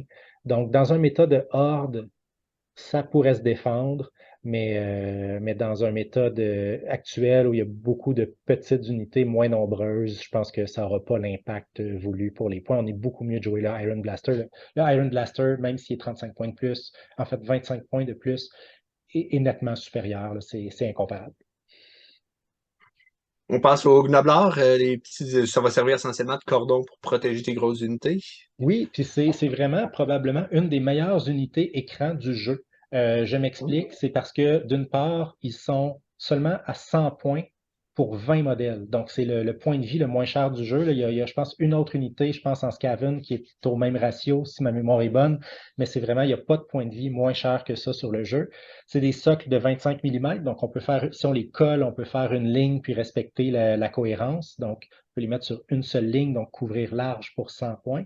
Et en plus, euh, lorsqu'une unité ennemie termine un mouvement, donc toute forme de mouvement, incluant la charge, le pile-in, tout ça, à 6 pouces d'un ou plusieurs unités de Gnoblar, on lance un dé sur 4 plus, l'unité subit des 3 blessures mortelles. Donc, c'est un petit cordon qui va probablement faire un peu de blessure aux unités ennemies avant de mourir, parce qu'on s'entend que 20 points de vie sur une sauvegarde à 6+, ça meurt très, très rapidement, mais c'est ça leur rôle, hein, c'est de mourir. De toute façon, ils sont tellement hideux qu'on veut les enlever sur la table le plus rapidement possible. Mais malheureusement, je pense que dans plusieurs listes, il va falloir absolument inclure une ou deux unités de Gnoblar pour servir d'écran, notamment quand on va jouer Underguts, si on joue plusieurs canons, plusieurs Lead Belchers, on va vouloir un écran pour retarder d'un tour hein, l'arrivée de l'adversaire sur nos canons, sur nos tireurs. Donc, à ce moment-là, deux, peut-être même trois cordons de Gnoblar, ça va être intéressant. Puis, c'est quand même des modèles qui sont 100 points pour 20, ça donne du contrôle d'objectif aussi. Donc, de ce côté-là, ça vaut la peine. Puis, c'est très drôle, mais il y a un champion dans les Gnoblards, donc ils peuvent se donner eux-mêmes des aptitudes, des aptitudes de commandement, ce que les Beast Riders, Stonehorn ou Thundertusk ne peuvent pas faire parce qu'ils ne sont pas élites. Ouais, mais là, il faut le voir comme bon, les Beast Riders, ils peuvent pas parce qu'ils sont en train de se chicaner, ils ont des trop grosses égos, là. Fait que c'est pour ça qu'il y a personne qui peut mener. C'est certainement l'explication. Ensuite, Boucanier de Black Powder. Oui, c'est une unité, si ma mémoire est bonne, de Shadespire. Honnêtement, c'est jouable parce qu'il est juste 110 points, fait qu'il cogne correctement pour ses points. Puis, il y a 7 points de vie, mais on peut sacrifier là, chacun de ces quatre petits accompagnateurs pour le protéger. Donc, il y a effectivement plutôt 11 points de vie. Puis sinon, il y a une habilité anecdotique là, qui, si on est chanceux, peut nous permettre de détruire l'artefact d'un héros ennemi à 3 pouces, mais c'est assez difficile, il faut être chanceux pour réussir à faire ça. Mais regarde, si quelqu'un a le modèle, le trouve beau, veut le jouer, pourquoi pas. C'est aussi un mangeur d'hommes, donc il pourrait jouer se jouer avec d'autres mangeurs d'hommes, mais c'est vraiment, il n'est pas structurant pour l'armée, il n'y a pas de rôle de buff ni rien, fait que je pense pas qu'il va être joué, sauf pour le plaisir. Est-ce que c'est la même chose pour Rotragon, le trappeur? Oui, ce nom imprononçable. En fait, lui, ses points sont trop élevés. Il est franchement mauvais. Il apporte rien de particulier non plus, mais il est vraiment trop cher pour ses points. Je pense que Games Workshop ont fait trop de chasseurs ogres, donc ils savent plus quoi faire avec. OK. Donc, même chose pour les trappeurs qui viennent avec. Ouais. Et là, on passe à quelque chose d'intéressant. Une pièce que tu as jouée et rejouée et que j'ai subi et subi encore et encore, le tyran du givre. Oui, nos superbes Frostlord sur Stonehorn. Donc, premier constat, le Stonehorn, et ce sera le cas pour tous les autres monstres, ont gagné 2 à leurs caractéristiques de blessure. Donc, on est maintenant à 15 points de vie sur le Frostlord sur Stonehorn. Ça, c'est excellent. Il y a toujours sa protection de 5+. Il y a une bulle aussi autour de lui de 12 pouces. Donc, toutes les unités Beast Claw Raiders entièrement à 12 pouces ont +1 à leur jet de charge. Donc, évidemment, ça ne modifie pas les blessures d'impact se font sur le jet de charge non modifié, mais quand même, ça garantit, ça augmente là, les probabilités de réussir notre charge. Donc, c'est une belle habileté. Et on a une nouvelle habileté sur la lance de givre du Frostlord. En fait, si le jet de blessure non modifié de la lance est de 6, le monstre ou le héros ennemi ciblé, donc ça fonctionne seulement sur un monstre ou un héros ennemi, perd 1 à sa caractéristique d'attaque sur toutes ses armes de mêlée. On peut juste l'affecter une fois, donc même si on lance plusieurs 6 sur notre jet de blessure, c'est quand même juste -1. Puis même si on a 2 Frostlords qui l'attaquent, c'est quand même juste -1 là, à la caractéristique d'attaque. Mais quand même, c'est une belle manière de protéger notre Frostlord quand on frappe en premier. C'est sûr que c'est une attaque qui a 4 attaques qui touchent sur du 3, donc on ne lancera pas souvent des 6 pour blesser sur cette attaque-là, mais quand ça va arriver, ça nous protège un peu, donc ça c'est intéressant. J'ai une petite déception par rapport au Frostlord, qui est l'attaque de Corne de Pierre. Donc, sa grosse attaque, pour laquelle il y a 6 attaques à 3 de dégâts, Reine -2, touche sur du 4. Donc, toucher sur du 4, ça fait vraiment V2. Je m'attendais à ce qu'il l'améliore à 3+, quitte à monter un petit peu plus les points. Le Frostlord vaut 445 points, mais j'aurais très bien payé 470 points pour toucher à du 3+, sur du 3+, sur cette grosse attaque-là. Mon expérience avec le Frostlord, c'est que autant il peut cogner extrêmement fort, autant des fois tu peux whiffer parce que tu lances tes 6 attaques à 4+ pour toucher, puis whoop, tu as 2 touches, puis là tu lances ton 3+, puis là whoop, tu as juste une blessure, puis là, donc, puis la perforation ici n'a pas été améliorée, donc les Iron Guts, les Gluttons, tout ça ont vu leur perforation s'améliorer. Ici, le Frostlord a une moins bonne perforation d'armure que les Iron Guts. Donc, c'est un petit peu dommage là-dessus, et ça va faire donc un héros qui va avoir une capacité à frapper très, très fort, mais qui va avoir une très grande variabilité dans ses dégâts. Donc, il faut s'attendre à parfois whiffer avec notre Stonehorn. Et malheureusement, en fait, quand on fait les calculs statistiques, finalement, notre Frostlord ne frappe pas si fort que ça en moyenne pour ses points. Donc, si on prend par exemple, là, c'est sûr que c'est sans aucun buff. Un attaque en règle va le buffer énormément. Sur la charge, la monture a +1 aux dégâts. On a vu qu'il y a un sort aussi qui peut donner +1 aux dégâts aux attaques de monture. Donc, c'est sûr qu'il y a moyen de le synergiser. Et si on joue un Frostlord, on va vouloir le synergiser. Mais si on prend simplement la charte d'unité telle qu'elle est, notre Frostlord va faire en moyenne 11,8 blessures, donc une douzaine de blessures contre un adversaire qui aurait une sauvegarde à 4+. Donc, c'est un monstre qui fait seulement 12 blessures pour 445 points. Si on compare à nos 265, 270 points de Glouton ou de Iron Guts, eux, ils faisaient 14-15 blessures en moyenne contre le même adversaire. Donc, un Frostlord, en stats, ça frappe moins fort que 6 gloutons, donc 265 points de glouton ou d'Iron Guts. Évidemment, le Frostlord apporte beaucoup plus. Il est beaucoup plus tanky, une sauvegarde à 3, une protection à 5. Il bouge de 12 pouces, donc 14 pouces avec la fin. Il y a les fureurs monstrueuses. Il fait des blessures d'impact sur les 4+. Donc, c'est sûr qu'il apporte beaucoup. Mais en termes de char d'assaut, il ne défonce pas autant que ce à quoi je m'attendais, malheureusement. Donc, il y a besoin d'être synergisé pour vraiment, vraiment frapper comme un train, être à son meilleur parce qu'il est aléatoire. Alors, on passe encore une fois, c'est toujours le Stonehorn, mais cette fois-ci, c'est un Scarred qui est sur le dessus. Oui, le Huskard qui a beaucoup changé. En fait, la grosse modification à son War Scroll, c'est que maintenant, il est un prêtre.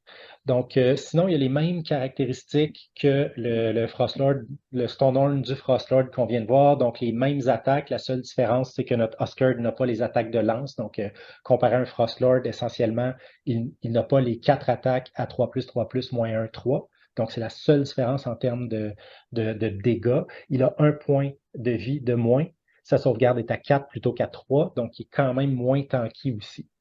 Lui peut être armé soit d'un lance-harpon, d'un piège à chaîne ou d'un vautour de sang. Le vautour de sang donc, a changé un petit peu par rapport à avant. Donc, c'est toujours sur un 2+, on fait une blessure mortelle à l'unité ciblée, mais maintenant, on n'est plus limité à une portée de 30 pouces. On peut viser n'importe quelle unité sur le champ de bataille. Sinon, il y a une modification aussi qui a été faite, et ce sera le même cas pour cette arme-là sur les autres versions du Stonehorn et même du Thunder Tusk. C'est le piège à chaîne, donc l'arme que personne ne choisissait jamais. C'est un tir à 12 pouces, 4+, 3+, pas de perforation, mais 3 dégâts.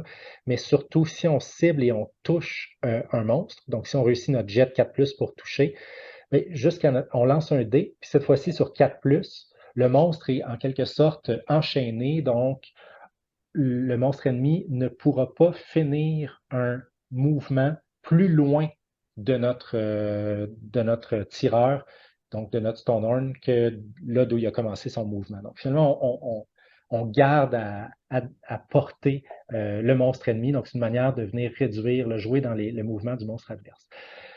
Il faut réussir un tir sur 4+, puis ensuite, il faut réussir un jet de 4+, pour l'enchaîner. Donc, c'est 25% de probabilité de réussir l'enchaînement. Donc, je ne pense pas que ça vaille la peine de choisir cette arme-là.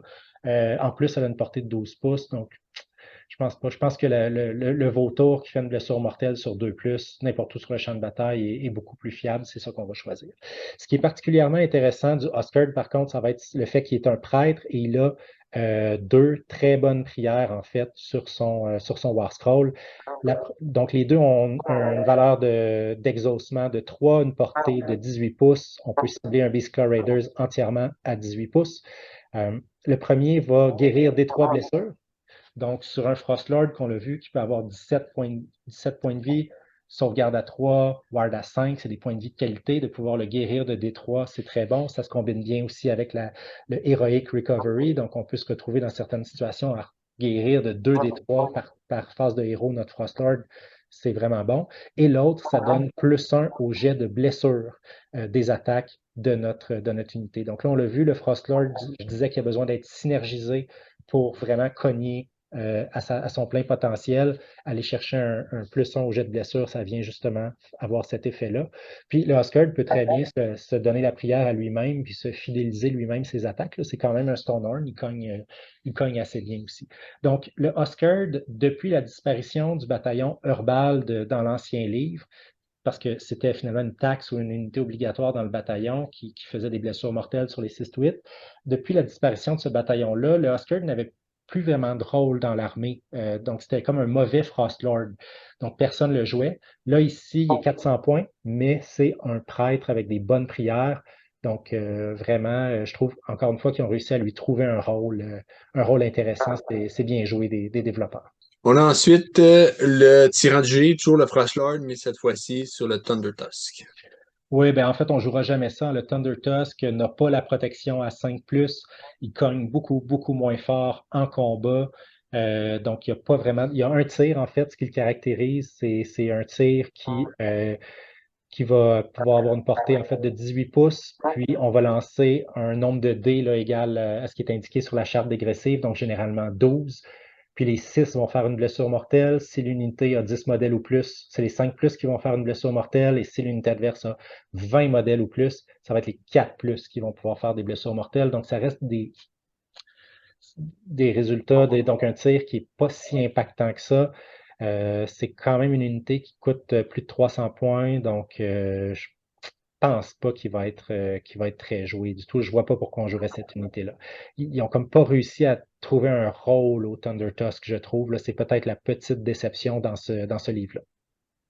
On est loin du Thunder Tusk qui faisait 6 blessures mortelles flat, puis qui tuait les héros ennemis, puis qui avait été justement nerfé parce que c'était totalement désagréable à affronter.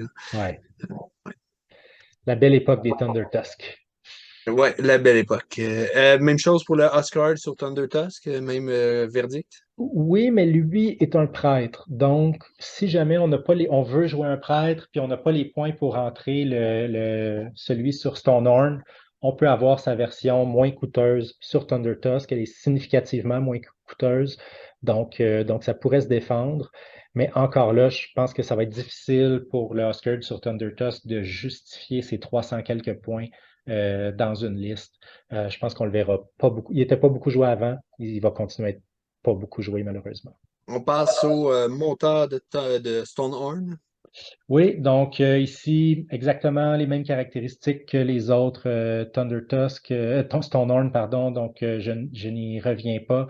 Leur avantage, en fait, leur atout, c'est qu'ils peuvent être lignes lorsque le général est un Beastclaw Raider, donc ça peut faire des unités de ligne. Donc, c'est un choix qui peut se défendre certainement là, si on veut jouer une armée entièrement de Beastclaw Raiders. C'est un très bon choix. En fait, c'est un de nos deux choix de ligne. C'est eux ou les Mornfang Pack ou les Frost Sabers si on joue un général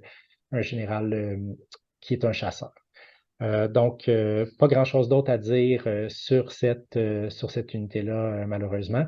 Sauf peut-être qu'il va avoir besoin d'une fac parce que je pense qu'ils ont fait un copier-coller du Huskard sur Stonehorn et ils disent que ils peuvent, dans le fond, ils peuvent être armés de l'une des 3 armes de tir suivantes, alors qu'il y a 2 ogres sur la figurine et les 2 ogres ont chacun une arme de tir différente. Donc, normalement, on devrait pouvoir en choisir 2 des 3. Donc, j'imagine que ça va être faqué là, lorsque le FAQ sortira pour le BT. Et maintenant, les monteurs de Mégastodon de Thunder Tusk. On passe, ce ne Passe. sera pas joué. On passe aux chasseurs dont tu as parlé à quelques reprises. Oui, ben c'est ça, j'en ai parlé parce que en général, ils débloquent les crocs de givre comme ligne, puis ils permettent aussi, avec le bon trait de commandement, de faire une battle tactique à 3 points assez facile. Donc, en ce sens-là, c'est un choix qui se défend assez bien.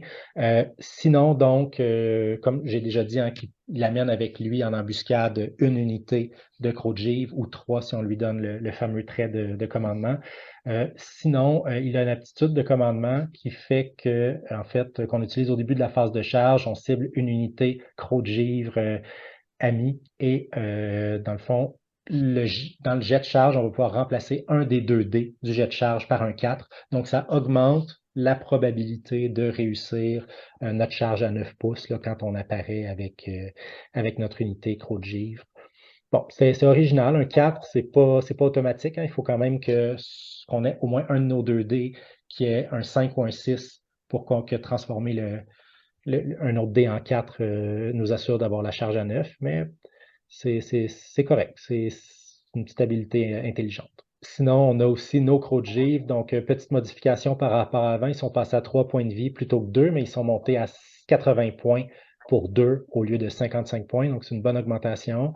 Ils sont capables de faire un peu de dégâts avec 3 attaques avec un Ren 1, mais c'est vraiment donc une petite unité de charge qui vont pouvoir aller chercher des héros fragiles, mais sans plus.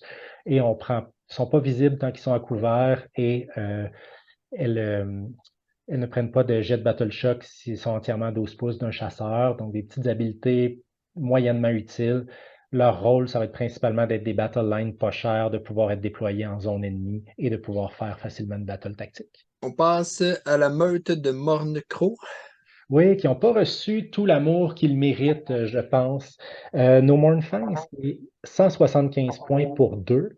On va généralement choisir de les jouer par 4 parce qu'il faut en avoir 4 pour pouvoir avoir le musicien et la bannière.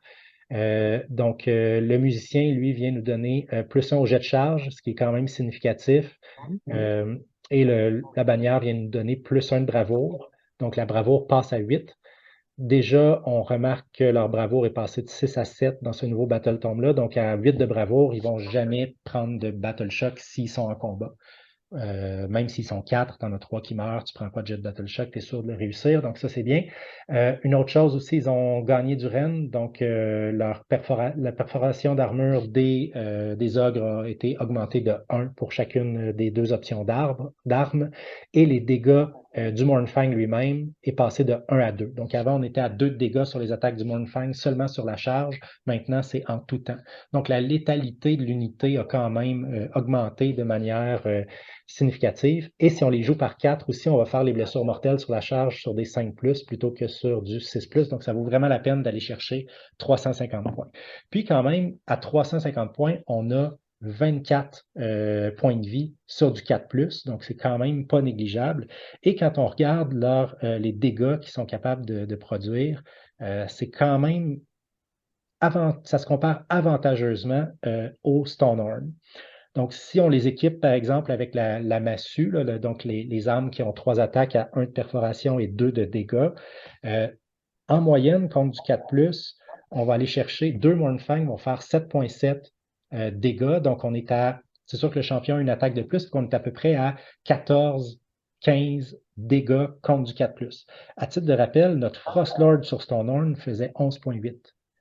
Donc, sans aucun buff, 350 points de Mournfang en combat cogne plus fort qu'un Frostlord sur Stonehorn qui n'est pas sur la charge. Comparativement aux Stonehorn Beast Riders, donc notre autre option de Battle Line en Beast Raiders, nos Beast Riders font en moyenne, s'ils ne sont pas sur la charge, 8,3 contre du 4 +. Donc, pour à peu près le même nombre de points, nos Stonehorn, nos Mournfang cognent quand même significativement plus.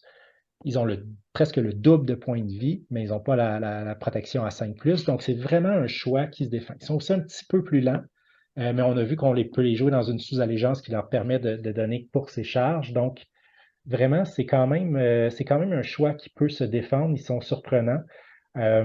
L'augmentation de leurs dégâts là, avec le nouveau War Scroll est quand même significative. L'autre aptitude, en fait, qui a été ajoutée et qui vient leur donner un rôle vraiment spécifique, vraiment intéressant, c'est briseur de ligne.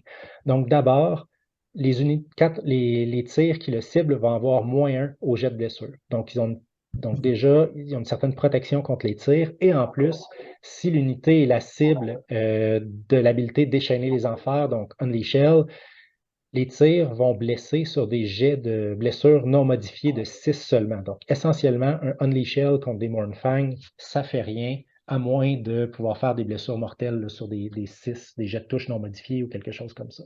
Donc, ils ont vraiment donné un rôle à cette cavalerie-là, qui est un rôle pour vraiment aller chercher les unités de tir adverses, d'être capable de bien essuyer les tirs, les Unleash Hell, sans trop de dégâts, puis peut-être permettre à notre Stonehorn aussi, notre Frostlord, de charger la même unité après que les Mournfang aient encaissé le Unleash Hell. On pourrait même jouer les Mournfang par 2 seulement, juste comme une petite unité pour aller chercher, aller encaisser les Unleash Hell, puis faire le travail après ça avec nos Frostlords ou nos autres unités, même avec les Gloutons ou les Iron Guts. Donc vraiment, elle a un rôle précis, mais même sans être dans ce rôle-là, c'est une unité qui a une belle mobilité, quand même une belle tankiness, tank assez bien au point de vie, puis une belle létalité. Donc c'est une belle unité de cavalerie, je vais certainement les jouer. Et je pense que c'est une des dernières unités, sinon la dernière du Battletome, les Yeti de glace. Oui, les Yétis, là, il y a beaucoup de gens qui détestent le sculpte. C'est vrai qu'il date et qu'il n'est pas très beau. Malheureusement, ils sont vraiment. C'est 120 points pour 3, donc 120 points pour 12 points de vie sur une sauvegarde à 6, avec une protection à 6.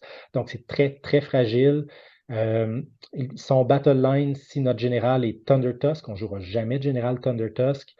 Leur seule, je dirais, grande qualité, c'est vraiment de pouvoir faire un mouvement d'engagement à 6 pouces. Donc là, on parlait tantôt d'aller chercher les tireurs, éviter le Unleash Shell. Ça, c'est une autre manière d'aller éviter le Unleash Shell, faire un pile-in à 6 pouces pour s'engager. Mais je pense qu'ils vont être très, très peu joués parce qu'ils sont beaucoup trop fragiles, frappent pas assez fort. Donc vraiment, c'est dommage, mais cette unité-là n'a pas de rôle précis ou particulier, là. Et on passe maintenant à la toute dernière unité du Battletome, les Ventrefeux. Oui, ben on en a parlé tantôt, hein, quand on parlait des sorts, il y a accès à quand même des assez bons sorts. C'est 130 points, donc c'est pas si cher pour un sorcier comme ça.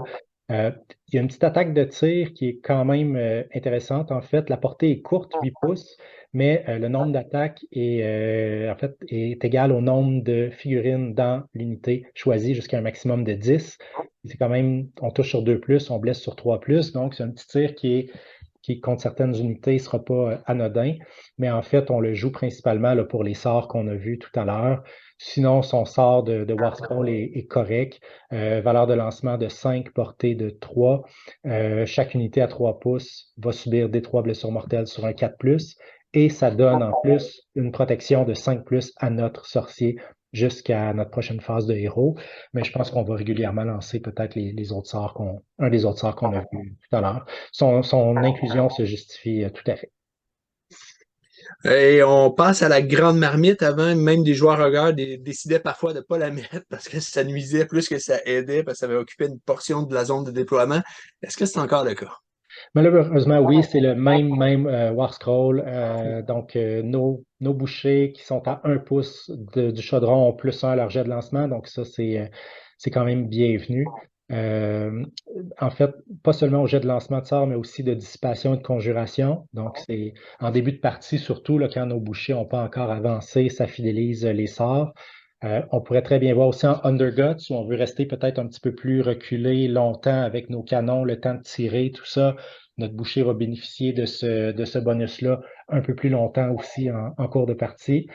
Puis ensuite, on peut activer à notre phase de héros le chaudron, donc le vider sa magie, puis guérir des 3 blessures à toutes les unités entièrement à 36 pouces du chaudron. Donc, c'est quand même intéressant, utile, surtout si on subit le premier tour, puis que par exemple, on se fait tirer dessus, on se fait charger dès le premier tour. On est encore dans notre zone, ça nous permet tout de suite de se guérir avant d'avancer. Donc, même quand je jouais des listes Beastclaw Raiders, je m'arrangeais pour déployer un de mes héros Beastclaw Raiders à 6 pouces de mon chaudron pour m'assurer de pouvoir utiliser parfois l'habileté là, avant d'avancer quand c'était pas moi qui jouais en premier puis que l'adversaire avait du tir. Ensuite, si on détruit une unité ennemie, si on tue en fait un modèle ennemi à 6 pouces de la marmite, elle se remplit. Donc, il y a moyen de la remplir si l'adversaire est imprudent et vient se promener près de la marmite. Donc, c'est pas excellent, mais regarde, c'est gratuit, c'est inclus. En fait, c'est pas gratuit parce qu'il faut payer la figurine, mais autrement, c'est inclus, donc pourquoi pas. Puis des fois, il peut peut-être avoir des petits tricks de déploiement à faire parce que la pièce est impassable. Donc, ça peut permettre peut-être de bloquer carrément là, le passage entre deux pièces de terrain, mettre notre sorcier derrière, donc ça devient plus difficile de venir le charger, ou même mettre un canon derrière, des canons derrière pour qu'il soit plus difficile à charger. Donc, il y a peut-être des petits trucs comme ça à faire avec, mais c'est vraiment pas la meilleure pièce de terrain du jeu, là. Mhm. Et c'est ce qui conclut le Battle Tome, le tour du Battle Tome. Écoute, comme toujours, quelques questions pour toi en clôture. Est-ce que on voit il y a comme deux grandes sous-factions, si on veut, deux grandes catégories. Il y a toutes les Beastclaw Riders et de l'autre côté, toutes les Ogre à pied qui avant étaient très divisés, très distincts. Maintenant, est-ce que tu vois des listes qui vont encore être soit tout un, soit tout l'autre, ou tu vois des listes qui vont permettre de mieux mélanger les diverses unités? Euh, je dirais oui aux deux options, dans le sens qu'on peut encore construire des listes qui synergisent bien seulement en Beast Raiders, seulement en Godbusters, mais comme on l'a vu, je pense qu'on va voir peut-être un peu plus de listes mixtes. Donc, on l'a vu, par exemple, certains sorts viennent augmenter les dégâts des monstres. Donc, on va vouloir jouer des bouchers avec nos Beast Raiders, ainsi de suite. On va souvent peut-être vouloir jouer un Frostlord sur Stonehorn avec des unités, même en Underguts, pour avoir au moins une unité qui a de la projection de puissance, du contrôle d'objectif plus loin sur le champ de bataille. Donc, je pense on va voir des listes mixtes, assurément. Excellent. Et tu l'as déjà un peu mentionné, mais la place dans le méta, pour toi, c'est dans le fat middle que ça va se situer. Oui, c'est toujours risqué parce qu'en ce moment, les Battle Tomes sortent à un rythme soutenu. On a un nouveau General Handbook aussi qui s'en vient probablement en janvier, là, si les rumeurs se confirment. Donc, le méta bouge beaucoup. C'est toujours difficile de situer une faction. Je pense pas que l'armée ait ce qu'il faut pour être top méta, pour arriver, puis qu'on la voit très régulièrement faire des 5-0, mais je pense qu'elle est quand même très compétitive et va pouvoir, c'est une armée avec laquelle on peut espérer certainement faire des 5-0 dans des tournois ou des 3-0, ça assurément. Elle va avoir des match-ups extrêmement favorables. Tout ce qui a de la misère à screener va avoir beaucoup, beaucoup de difficultés. Mais en même temps, il y a d'autres armées qui vont pouvoir quand même très bien s'en tirer contre les ogres, je pense. Donc, vraiment, bel équilibre interne et externe. Je pense on est dans le fat middle ou dans le fat middle, c'est difficile à dire. Là, dans le prochain MetaWatch, est-ce que les ogres seront à 47% ou à 53%, je ne sais pas, mais ça m'étonnerait qu'ils soient à 45, ça m'étonnerait qu'ils soient à 60. Alors, c'est ce qui conclut notre analyse du Battle Tomb. J'espère que vous avez apprécié. Si c'est le cas, un petit pouce en l'air. On apprécie vraiment beaucoup de notre côté. Et sur ça, il me reste juste à vous souhaiter bon wargaming.